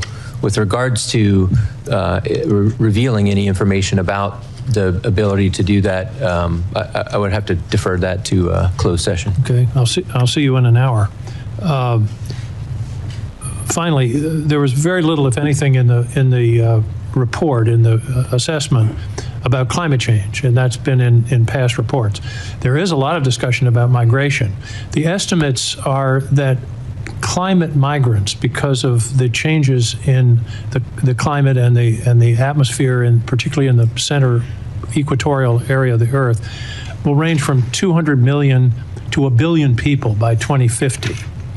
Do you believe that is a national security threat that should be addressed? The Syrian refugees were about 6 million, and they upset the politics of Europe for several years. We're talking about 200 million to 1 billion people on the move. I believe that's something we should be discussing and that the intelligence community should be assessing. Director Gabbard? Yes, Senator, there are a number of drivers of things like migration. It would be an extensive and voluminous annual threat assessment if we included every single one. This annual threat assessment is focused, again, on the priorities laid out by the President's national security strategy and on the effects that we can take action, operational action, to protect U.S. interests. Well, I would suggest combating climate change is something we can take action on. Thank you, Mr. Chairman. On the matter of media reports about Russian or Chinese collaboration with Iran, I would point out that the media is not a classification authority. And that kind of story, whether true or not, might be better suited for the FBI to investigate on whether there's been unlawful disclosures of classified information. I would also say it sounds like something Russia and China would do. Communist Russia used to do it during the Cold War, and Communist China has always done stuff like that. On the Patty Murray legislation, not only would it have defunded ICE and CBP, it would have also defunded Homeland Security investigations, which do critical work on our streets to protect our communities from financial crimes, from predators, from transnational gangs as well. So while we would all like to see the TSA and the Coast Guard and other critical parts of Homeland Security as well, we do not want to defund the police, this time the immigration police. Senator Moran. Chairman, thank you. I believe that it's in the U.S.'s national interest, our security interest, for Ukraine to be successful in defeating the Russian invasion. I'm concerned with the consequences of Operation Epic Fury on that ability of Ukraine to succeed in defending its borders. And General Adams, in broad terms, not necessarily, not classified terms, what are the consequences to the supply chain, to the capability of the United States to supply NATO allies and Ukraine as a result of Operation Epic Fury? My question is that usual problem of how do we do both? Are we doing both? Is U.S. support maintained or diminished for Ukraine as a result of Epic Fury? Senator, thank you for that question, and we do continue to, beyond Epic Fury, observe what is happening across the world in crises like Russia and Ukraine. Unfortunately for the situation there now, just based on the force composition and the delta between the Russian forces and the Ukrainian forces, the advantage is to the Russians. As we get into the classified hearing, we can talk a little more specifically about the items with regards to supply chain and with regards to the information that the Defense Intelligence Agency collects. We look at the foreign threat and what their capabilities are from a multi-int perspective. We look a little bit less at friendly capabilities. Now I would defer questions with regards to U.S. supply chain limitations with regards to logistics and the effort that the Secretary of War is having with regards to trying to boost the U.S. Defense Industrial Base. I would defer those to the department to discuss. Well, General, please be prepared for the classified session for me to continue to pursue this. I mean, our supply chain issues are not classified in the sense that every hearing I'm in as a defense appropriator has officials from the Department of Defense testifying about the need for further assistance. And really, I'm asking for the facts of what has happened as a result of Operation Fury, Epic Fury, in the last few weeks in our supply to Ukraine and our NATO allies who are supplying Ukraine. Yes, sir. The department is executing a comprehensive, in fact, the Sec War has gone around the nation to boost the defense industrial base. We know for a fact that we have to increase our defense industrial base capability. Its impact based on the munitions expended during Epic Fury will be an impact, but we need to boost it. The efforts are underway to boost it, and sir. Well, I'm interested in helping accomplish that goal. Director Ratcliffe, perhaps along the same line, I assume let me first of all compliment you on your public service. I appreciate you. And that's not my usual town hall meeting when I get a compliment from somebody who then follows it with a but. I am interested in being of help, and in regard to your conversations in preparation for Epic Fury, I'd be interested in knowing if the consequences to our abilities to defend the United States against Russia or China or other adversaries was taken into account. How was that diminished or increased by Operation Epic Fury? And particularly in this instance about what it means, was the conversation had about what it means to our ability to help Ukraine defend itself? U.S. support for Ukraine includes military and other assistance, but also we've undertaken economic sanctions against Russia for their invasion of Ukraine. And Epic Fury has caused a significant increase in oil prices, and the administration has waived sanctions against Russian oil companies, which are reported to say that Russia is receiving $150 million per day additional dollars as a result of the waiver. What can you tell me about our plans or your understanding of what's transpiring as a result of Operation Epic Fury in regard to those oil revenues that are now being generated in favor of Russia and the lifting of the sanctions, at least for a temporary period of time. Senator, thanks for the compliment, I think. I'll start with a couple things. What I would tell you is the same military and intelligence professionals who delivered, not just for the administration, but for the American people, a flawless intelligence picture and flawless military operations in Operation Midnight Hammer and Operation Absolute Resolve are the same folks involved with Operation Epic Fury. And so I hope that provides you some measure of comfort with regard to how detailed, how thoughtful the approach was to the current operation. And that's why I think that to mischaracterize it as it is being done in the media is a disservice to the folks involved in what is a very specific campaign that is different than the two that I mentioned before.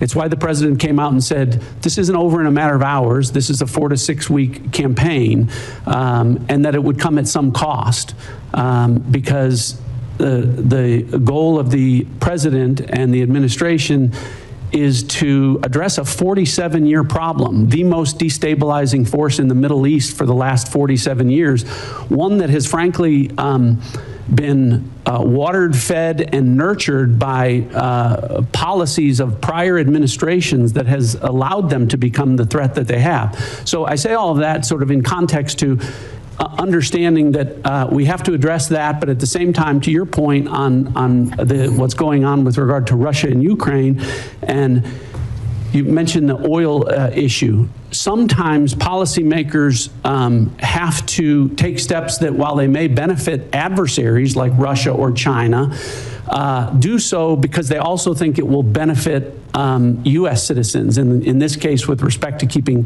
the economy on track and keeping oil prices low. So what I can tell you is the intelligence is thoughtfully considered, and I think that policymakers have taken that I'm confident that we can walk and chew gum at the same time, pursue objectives in the Middle East, and provide support with regard to the conflict in Russia and the Russian aggression in Ukraine. Senator Bennett. Thank you, Mr. Chairman. I appreciate that. Mr.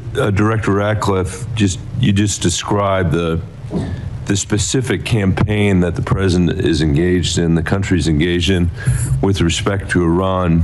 I think the campaign has been one, in my view, without a specific rationale for the American people.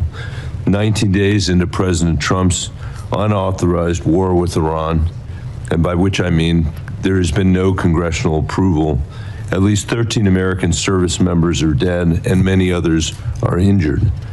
President Trump has offered no credible justification for an imminent threat, no clear goals, no strategy or timeline. His message keeps changing, I think, in really damaging ways. President Trump said Iran's nuclear facilities had been, quote, totally obliterated in June 2025. But when he launched this latest war, he said we need to eliminate the imminent nuclear threat of those totally obliterated nuclear facilities. President Trump has threatened to seize Iranian oil and demanded our allies reopen the Strait of Hormuz. He said that I'm demanding that these countries come in and protect their own territory because it's their territory. It's the place from which they get their energy. By the way, he wasn't just asking for our allies to protect or to bail them out in the Straits of Hormuz. He was asking China to bail them out in the Straits of Hormuz.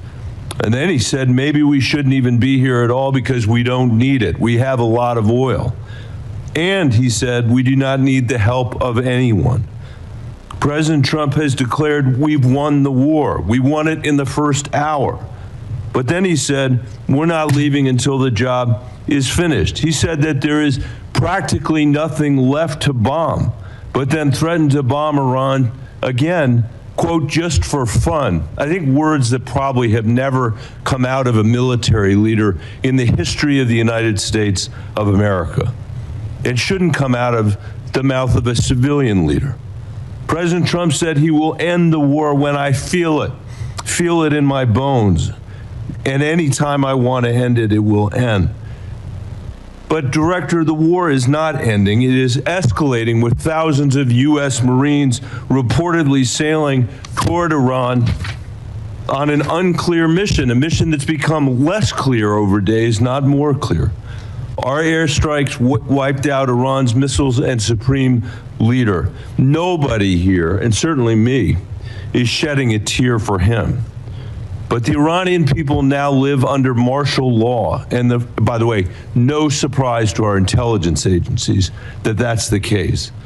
And the first of a puppet leader who's chosen by the IRGC. No surprise that to anybody on the Intelligence Committee. Iran closed the Strait of Hormuz and is holding the global economy hostage. No surprise to anybody who knows anything about U.S. intelligence. Launching drones at our embassies and military bases. No surprise. The president is surprised. Nobody who has looked at our intelligence is surprised. Iran's nuclear program is damaged, to be sure, but it still has a uranium stockpile. We heard today from the DNI at the very beginning of this conversation that the regime is in place and they are going to rebuild their military capabilities, the ones that we are destroying right now. The question I think is raised, Director, about your specific engagement is whether it will become a perpetual war, because what Iran will do is exactly what they have always done, and which the DNI is saying they will do again. In its briefings to the committee, the Intelligence Committee has been clear-eyed about what would happen in the Straits of Hormuz, has been clear-eyed about whether or not our military bases, our embassies, and our personnel in the region would be placed at risk and in harm's way, even though the administration did very little to protect them. I know, Director Ratcliffe, that you warned President Trump that if Israel assassinated the supreme leader, the IRGC would replace him with potentially a harder line puppet. In fact, I think what was clear is that the likelihood was that it would be a hard line puppet. Do you disagree with that characterization of the intelligence? To that specific question, what we knew was, first of all, I guess I have to address up front, so much of what you related in there, the difference between political rhetoric versus... Not political rhetoric. I'm quoting the President of the United States. Political rhetoric versus military... Director, the difference between that and military and intelligence execution. But here's the most important thing. You mischaracterized this as saying there aren't clearly defined goals. The defined goals are very clear. Degrade and destroy the missile inventory and drone inventory, delay and degrade the military industrial base and factories that produce that, degrade and destroy the IRGC Navy that could control the Strait. These are all defined goals that were set out specifically. The premise of the question is that... time back, Mr. Chairman, I can't get a word in edgewise. He won't answer the question, and then he's taking a minute of my time. You're both big boys. You can handle it yourself. Okay, well, Director, I agree that you are, and I appreciate what you're saying. I'm not... My point is not what your characterization of the war is. My point is what the characterization, the commander about regime change? I'm not asking you anymore, Mr. Director. I'm sorry because I'm out of time because of how you use the time. The complete lack of clarity should matter to everybody. President Trump, most of all, he is the person that got elected on the criticism that we had fought 2 wars in the Middle East that had lasted for 20 years. And now we're hearing the testimony is to get their ballistic missiles, to not even get to the nuclear stuff, we're going to have to be in a perpetual war with Iran. And I don't think that's where the American people are on this. This is a serious threat. This is a serious threat. to us and to Israel. The question is how to handle it. And President Trump said, we are not the policemen of the world. He ran on that. And now he's turned us into the world's policeman, into its jury, into its judge, into its executioner. And just because we have the most advanced military in the world, it doesn't mean that we should be in a perpetual war all around the world. Thank you, Mr. Chairman. Senator Rounds. Thank you, Mr. Chairman. And I'd like to maybe follow up a little bit this same line of questioning, but I want to do it in a little bit different manner. I've had the opportunity, like all of the other members on this committee, to see the threats that we discuss regularly in the classified settings. I also, sitting on the Armed Services Committee, have the opportunity to see what our capabilities are and what we have to do in order to respond to those threats. Director Ratcliffe, let me just begin. I think it's been very clear from the beginning that even though there were supposedly diplomatic activities going on, behind the scenes it was very clear, and I just ask if you would disagree or agree with me on this, it was very clear that Iran, while they were talking, they had no intentions of following through diplomatically with eliminating any of their nuclear aspirations, correct? Senator, that's correct. And in the classified session, we can go into detail, but you've characterized it right. Diplomatically, they were saying one thing. The intelligence was reflecting quite the contrary. Okay. Second of all, with regard to the capabilities, earlier in the 12-day war, a lot of their defensive capabilities had been taken out. Their air defenses had been taken out. The use of our aircraft in that area was safer because those defensive capabilities, most of them had been significantly reduced, meaning our young men and women who are flying those aircraft were safer. Is it fair to say that they were rebuilding their defensive capabilities as well at that time? Yes. So I'll just comment on that. So much is being made. Any characterization that Operation Midnight Hammer was anything but a wild success is wildly inaccurate.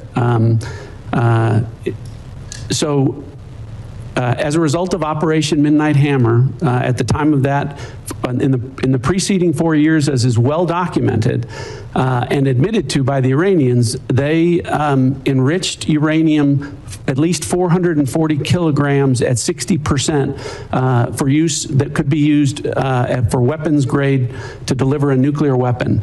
As a result of Operation Midnight Hammer, we sit here today with Iran having exactly the same amount of enriched uranium to 60%, meaning they have been unwilling and incapable of enriching uranium to 60% as a result of Operation Midnight Hammer.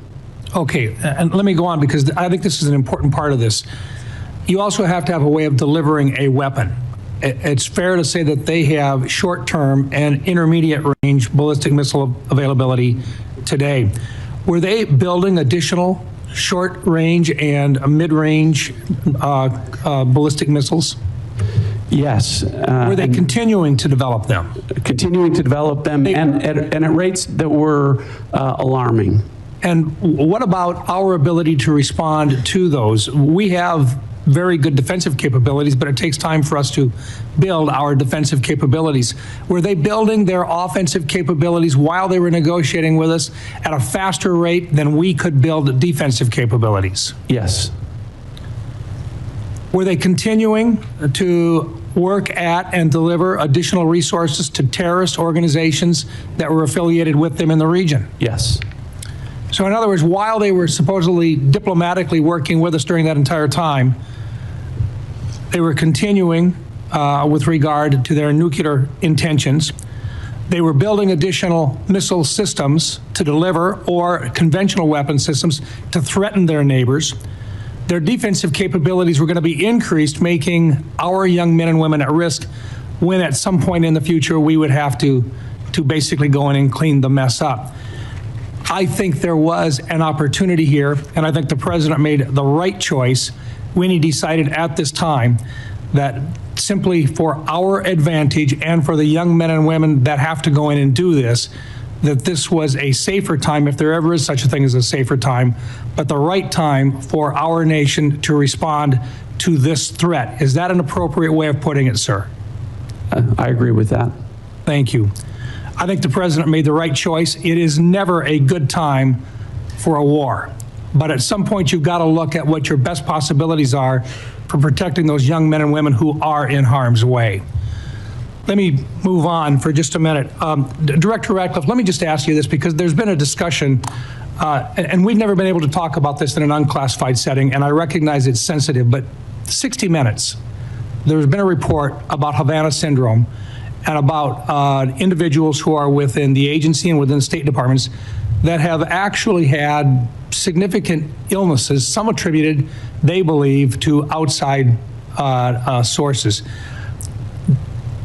I don't think we have been able to, in an unclassified setting, at least acknowledge that we take these issues seriously. Is there anything you can share in this unclassified setting to assure the people of the State Department and your agency that this is not something which is being ignored?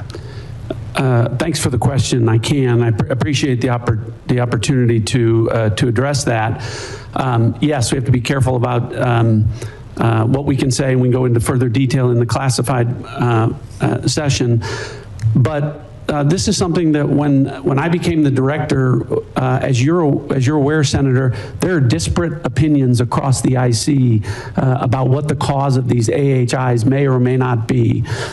Otherwise known as Havana Syndrome. Well, Havana Syndrome, yeah, or AHI. And the question of whether or not they could be the result of a directed energy weapon from a foreign adversary.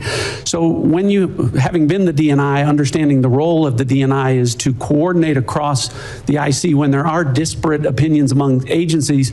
Director Gabbard and I had a conversation where she agreed that she would undertake a comprehensive review of that issue across the IC to make sure that it is getting the attention that it deserves. And I know that she has undertaken that and will be able to brief you in further detail in the classified session. Thank you. And one last thought, this is only a comment, but to General Hartman, your time in service has been very, very special. Working with you on the Cyber Security Subcommittee of the Armed Services Committee, I commend you for everything you have done. You are truly a hero, and you have served your country very, very well. Thank you for your service. Thank you, Senator. Thank you, Mr. Chairman. Senator Kelly. Thank you, Mr. Chairman, and thank you for being here today to all of our witnesses. So for more than a decade, the United States has tried to make a pivot to Asia in its national defense strategy in order to confront significant threats from China. For years, administrations of both parties have identified China as the top threat facing our country and worked to build relationships across Asia and deter Chinese aggression. At the same time, we have bolstered our European allies and asked them to contribute more to their defense to deter Russia. Directors Gabbard and Ratcliffe, would you agree that China and Russia are our primary geopolitical rivals? Director Gabbard. Yes, they are our primary strategic competitors. Thank you. Director Ratcliffe? I would agree with that, although I don't think they're equal in terms of the threats that they pose. Thank you. So that brings us to the war with Iran. So this has created one of the largest ever supply shocks to the global oil supply, which has sent gas prices skyrocketing for Americans. But not everybody is losing. Directors Gabbard and Ratcliffe, is it accurate that Russia has gained billions of dollars in additional oil revenue due to price spikes as a result of the war and loosened sanctions? Director Gabbard. That is what has been reported. I'd defer to the Director of Secretary of Treasury and Energy on that front for details. Director Ratcliffe. Yeah, I'm not an economist, not going to try and do those calculations. But as I talked about earlier, sometimes there are decisions made that will benefit adversaries at the same time policymakers think that it will benefit the American people. It's clear, I think we'd all agree that sanctions were loosened, and that means more money into the coffers of Vladimir Putin. Would you agree that if he has more funding, he is likely to put that to his war effort against Ukraine? Director Gabbard. I would defer to an actual intelligence assessment on what they would believe his intentions are. Director Ratcliffe? Yeah, I wouldn't speculate on that. Wouldn't speculate? Okay. Okay. And is it accurate that China is continuing to receive preferential oil flows from Iran despite the conflict, as Iran allows its own tankers to transit the strait? Director Gabbard? I'm going to go back and forth between the two of you. There has been some reporting of China, India, and other countries being able to move their tankers through the strait. However, it is unclear the volume or the measure of that. Okay, so it sounds like it's accurate. Thank you. I'm going to move on. Director Gabbard, you tweeted yesterday that President Trump concluded there was an imminent threat and made a decision to attack Iran after carefully reviewing all of the information before him. I think the country deserves to know what the information was. I'm going to ask a series of questions and just want a yes or no. We don't need any explanation, just yes or no, starting with, were you asked, I'm not asking if you did brief this, were you asked to brief on whether Iran would close the Strait of Hormuz? I'm not going to comment on what the president did or didn't ask me on any topic. I'm not asking if you briefed it. I'm just asking if there was a request. I understand. By the White House. Director Ratcliffe, were you asked to brief on whether Iran would close the Strait of Hormuz? The briefings to the president and the White House typically don't come at the request of the White House. So typically when we get intelligence that we want the president to be aware of, the intelligence community brings that to the president. Did you produce the analysis for the Straits of Hormuz? There has been and continues to be analysis with respect to that. Were you asked to brief on how our adversaries and allies would respond to the war in Iran? I imagine I'll get the same answer. So it's just to point out here, it's challenging to forget about actually what was in the brief for a second. We're having a hard time finding out not only if you briefed the president on something, but even if the White House asked if they could be briefed on something or if analysis was produced. So I just want to point out here, this is about 6 days. Can I comment on Yes. that? Yes. I go back to the point. It's the same approach that we took to the prior operations, which to your credit, Senator, you have praised the intelligence and military communities in Operation Midnight Hammer and Operation Absolute Resolve. It's the same approach and the same professionals in terms of how they approached this particular operation. We're trying to figure out if the president knew what the downside was of the Strait of Hormuz being closed. And I'm having a hard time finding out whether the White House asked or whether there was a brief, whether the president knew. Did he know this was going to happen, or did he just disregard it? And I just want to point out something that was released about 6 days ago. This is a fundraising email from the president of the United States. And in this email here, where there's multiple links to donate money, it says, as a national security briefing member, you'll receive my private national security briefings. Director Gabbard or Director Ratcliffe, do you think the public should be able to, supporters of the president should be able to pay and receive his private national security briefings?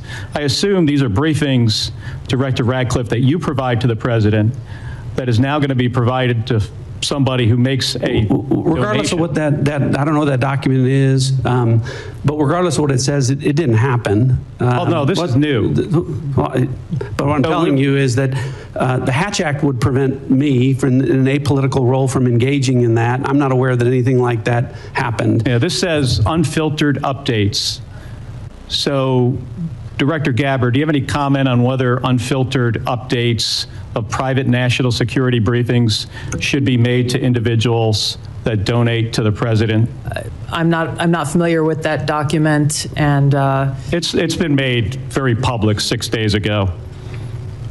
We'll get you a copy here because I agree with you, Director Ratcliffe, that the Hatch Act should prohibit this type of conduct. Thank you. Senator Langford joins us from what I gather is a very exciting confirmation hearing for Senator Mullen. It is actually. For all of you, thank you.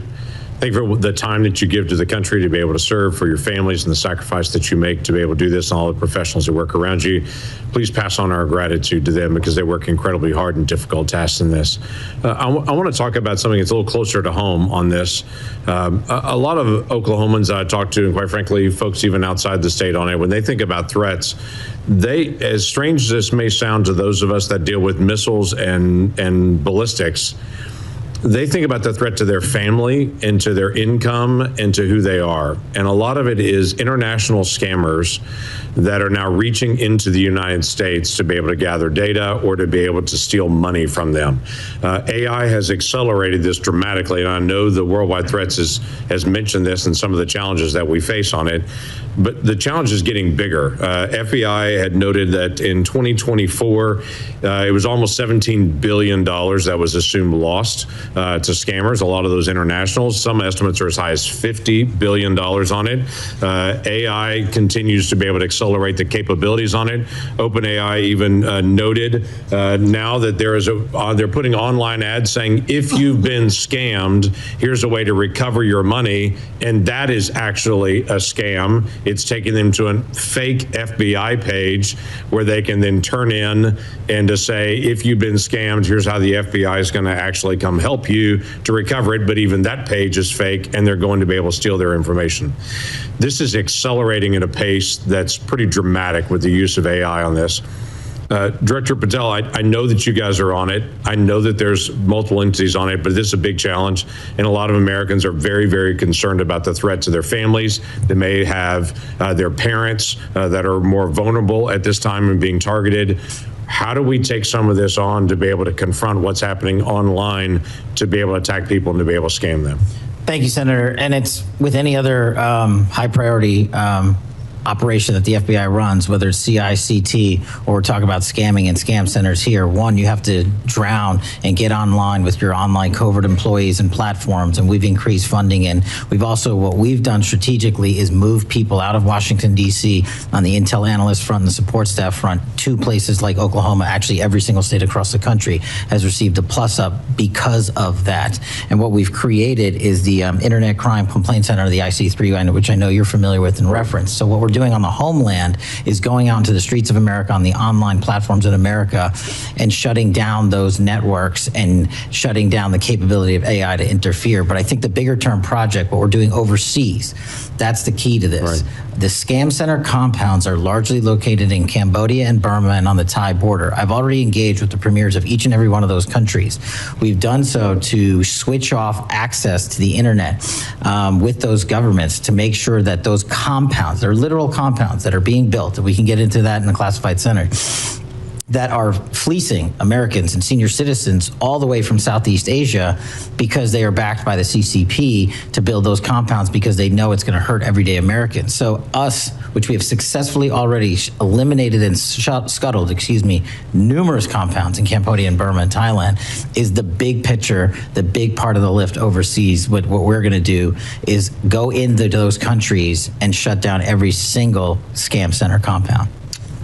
Which is very helpful, and every American is thinking about this and talking about it. Director Patel, I'm going to stay with you. The counter-narcotics work has been phenomenal in the past year and a half. The amount of methamphetamine and fentanyl that have been seized coming across our border has been dramatic, and that has a real effect to what's actually coming at families in my state on it. What I'm interested in is, how are you partnering with local law enforcement to continue to accelerate this process? What does that look like for FBI? Absolutely, Senator. The counter-narcotic mission can't be complete without state and local law enforcement. So we are embedding more task force officers across the country on the specific counter-narcotics mission. We've also stood up with our interagency partners in Tucson, Arizona, the Southern Border Intelligence Center, specifically on the counter-narcotic mission, so that we can utilize the Department of War and interagency capabilities on the law enforcement front. That's why we seized enough fentanyl in 2025 to kill 178 million Americans. That's a 31% 100% increase year over year. And here's a statistic that everybody should be proud of. Opioid overdose deaths from last year dropped 20 points. 20 points from across the country. And in Oklahoma specifically, Senator, we seized enough kilograms of cocaine to include a 232% increase in the state of Oklahoma alone, and enough fentanyl to kill 500,000 Oklahomans. We can't do that unless we have great police partnerships, which has been a priority of mine, which is why I've embedded police officers here at headquarters from around the country to make sure we have that connectivity. And I've shortened the task force officer onboarding pipeline from 1 to 2 years to 90 days. We need them. Yeah, we do. Director Ratcliffe, the annual threat assessment highlights this year the Muslim Brotherhood in particular, and calls out some of their financial and material support on this. That may be surprising to some folks here, but it's not surprising to folks all across the Middle East in the threat that the Muslim Brotherhood continues to pose to so many governments and entities across the world on that. How is the Muslim Brotherhood financing itself and its acts of terrorism? And is there something that we need to do here to be able to make sure that we're protecting Americans in the threat?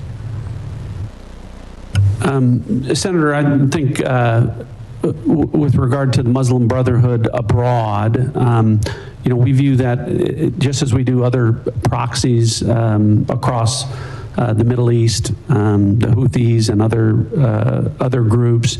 And I can relate to you that the CIA is very focused on the counterterrorism front. You weren't here before. Right. I said in the classified portion I would get into the CIA's success with regard to groups like the Muslim Brotherhood in a classified setting, where I can share with you the impact that we're having.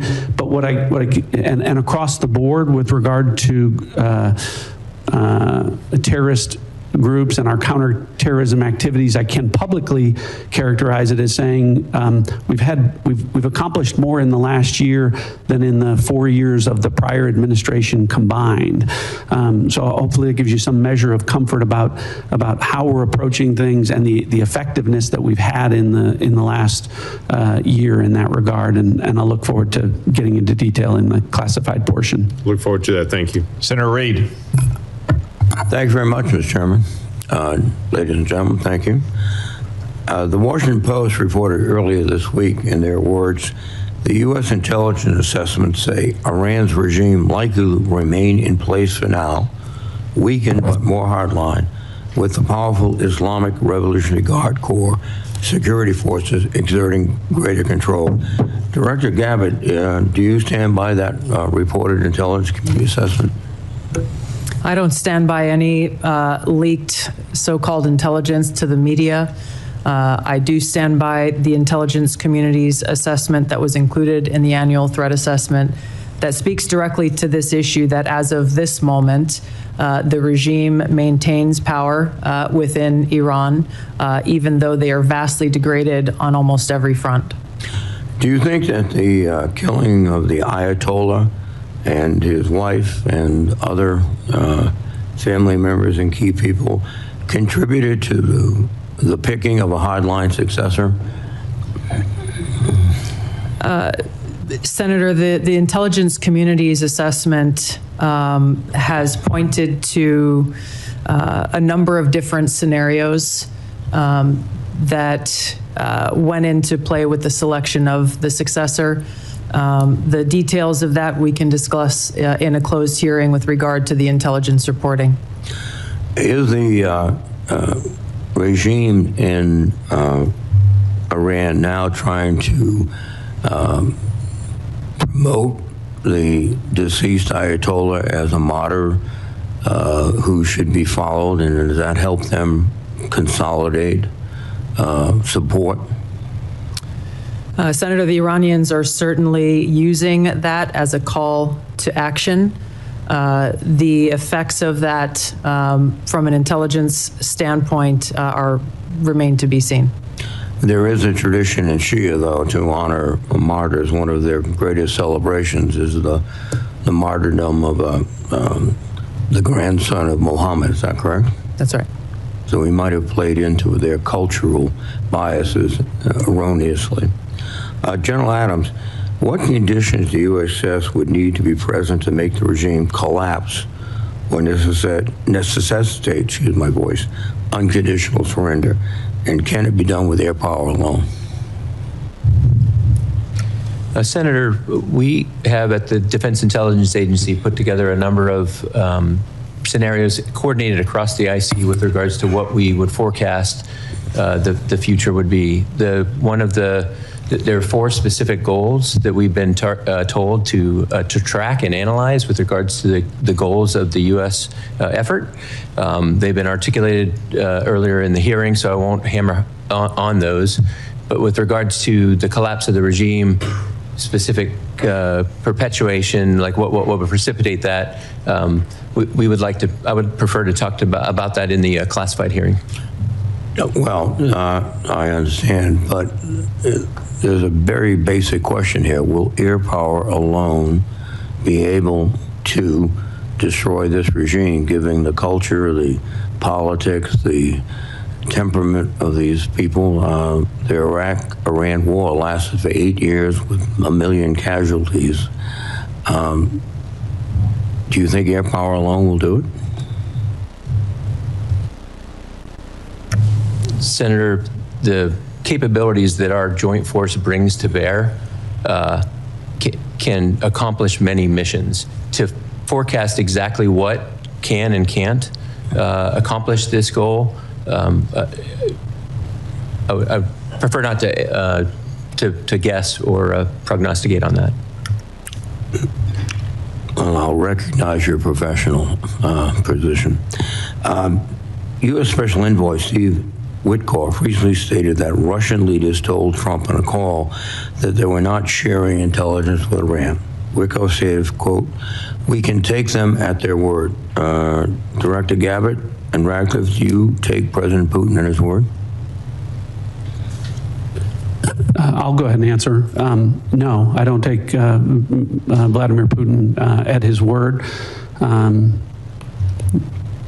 Are they providing intelligence to the Iranians? Well, we talked about this before. Yes, in the classified session, what we can go into is that the Iranians are requesting intelligence assistance from Russia, from China, and from other adversaries of the United States, and whether or not those countries are is something we can talk about in the classified portion. But you've made an assessment. You've analyzed traffic communications, and you can... I know the answer and happy to discuss that with you in the classified portion. Yes, sir, go ahead. Go ahead. Thank you. One of the aspects of this is the collateral effects, particularly in Russia and Ukraine. We were just talking about Russia probably or possibly providing intelligence, maybe interfering or inflicting casualties on our forces. Russia is also benefiting from the lifting of sanctions on their ability to sell oil throughout the world. I heard one estimate of a $20 billion surge in their potential revenues. Ukraine, on the other hand, is facing perhaps a disrupted supply chain of missiles and other equipment because they're being devoted to this operation. So, General Adams, can you just give me your impression of the effect of the battle on Russia and Ukraine at the moment, of this battle? Well, from our collections, the effect of the epic fury on the Russian-Ukrainian battle has been indirect, not direct. We do track very carefully what benefits or, as you alluded to, the collateral effects of what we're doing and how it impacts. There is a lot of, from both the Russians and the Chinese, observations of what we're doing and figuring out what they can learn from that. So I think that's a collateral effect as we expose what the joint force displays on the battlefield. And I think we can talk in a little more detail as we move to the classified session, some of the things that we're collecting specifically about what those effects are. Thank you very much, sir. Thank you, Senator Ossoff. Thank you, Mr. Chairman. Thank you all for being here. And before I ask you a few questions, I want to call everyone's attention again to this fundraising email signed by the president that Senator Kelly mentioned earlier, in which the President of the United States invites his campaign donors to, quote, claim your spot, join now to receive private national security briefings to his political donors, featuring a photo of the president at a dignified transfer ceremony with a flag-draped coffin of an American service member killed in action returning to their family. And the American people need to know that the President of the United States is fundraising for his political campaign and his PAC using images of American service members killed in action, and it's a disgrace. Now, Director Gabbard, I'd like to reground this in your core responsibilities. Under the law, you are responsible for providing national intelligence to the President, correct? Yes. And to the heads of executive branch departments and agencies, yes? Yes. And to the chairman of the Joint Chiefs and senior military commanders? Across the IC, yes. And to the Senate and the House and relevant committees, correct? Yes. And the law states that the national intelligence you provide to Congress, quote, should be timely, objective, and independent of political considerations, correct? Yes. And you noted in your opening statement you're here fulfilling a statutory responsibility and that your testimony, quote, represents the IC's assessment of threats, That's right. correct? That opening statement, as submitted to the committee in advance of this hearing, stated that as a result of last summer's airstrikes, quote, Iran's nuclear enrichment program was obliterated, end quote, correct? That's right. And is that in fact the assessment of the intelligence community? Yes. So the assessment of the intelligence community is that Iran's nuclear enrichment program was obliterated by last summer's airstrikes. Yes. And the opening statement you submitted to the committee last night also stated, quote, there has been no effort since then to try to rebuild their enrichment capability, end quote, correct?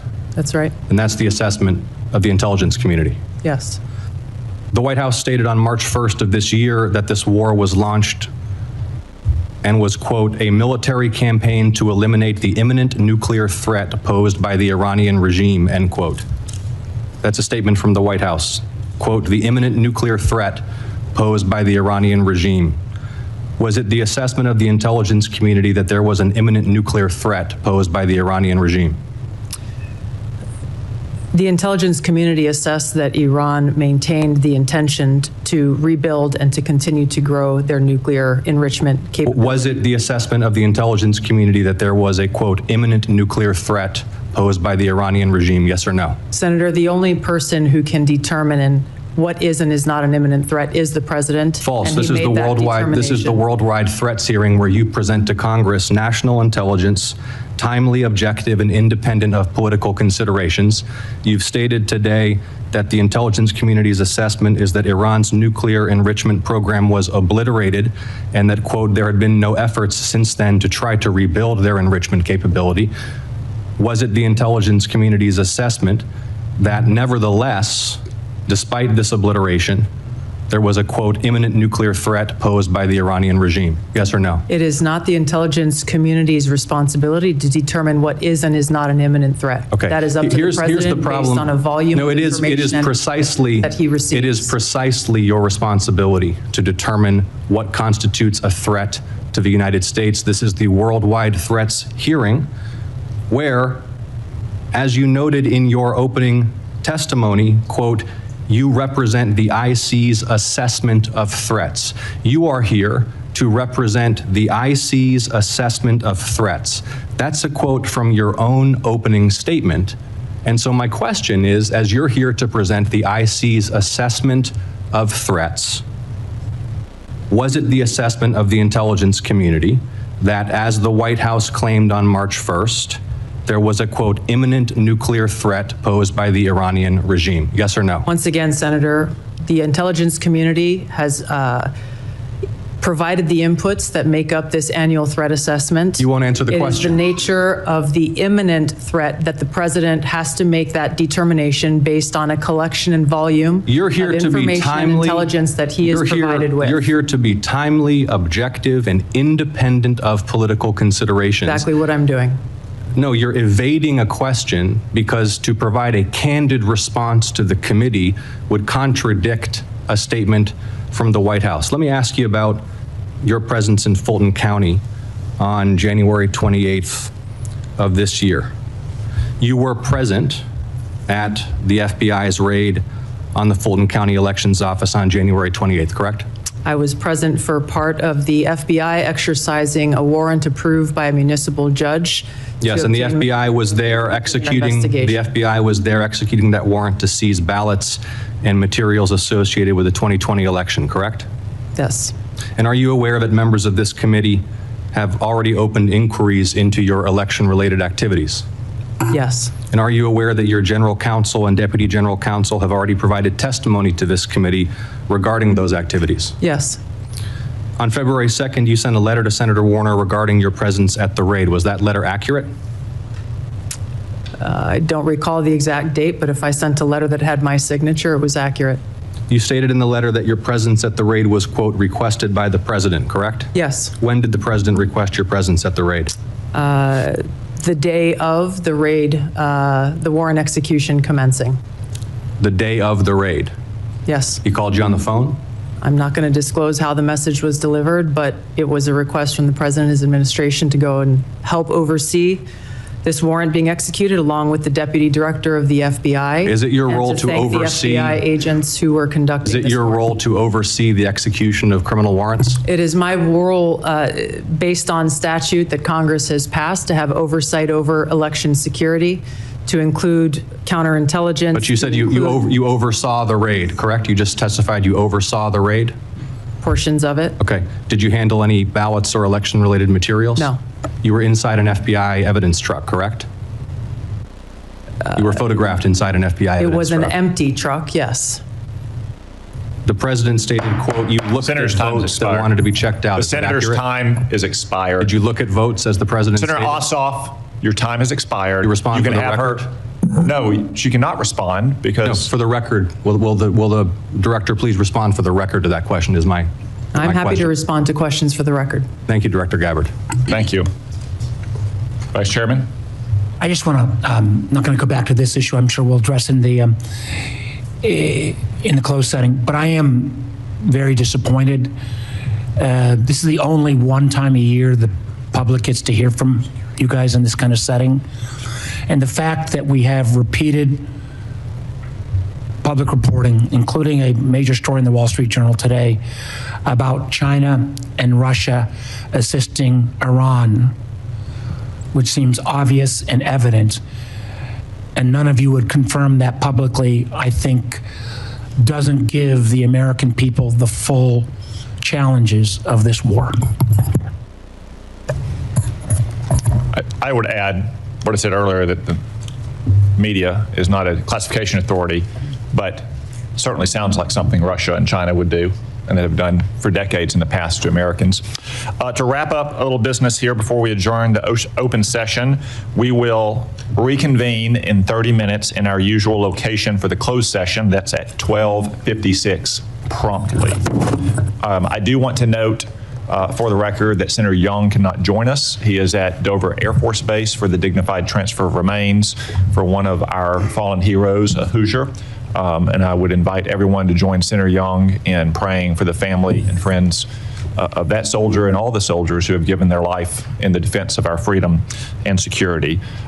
General Hartman, I want to again acknowledge you, given your impending retirement, since this is your last appearance for the committee. I'm sure you hope, and I'm sure that The thing you'll miss most about your long career in uniform is testifying before Congress. I remind members that questions for the record will be due by the close of business on Friday, March 20, and the audience will remain seated for a moment so that our witnesses and members may exit and proceed promptly to the closed session. This open session is adjourned.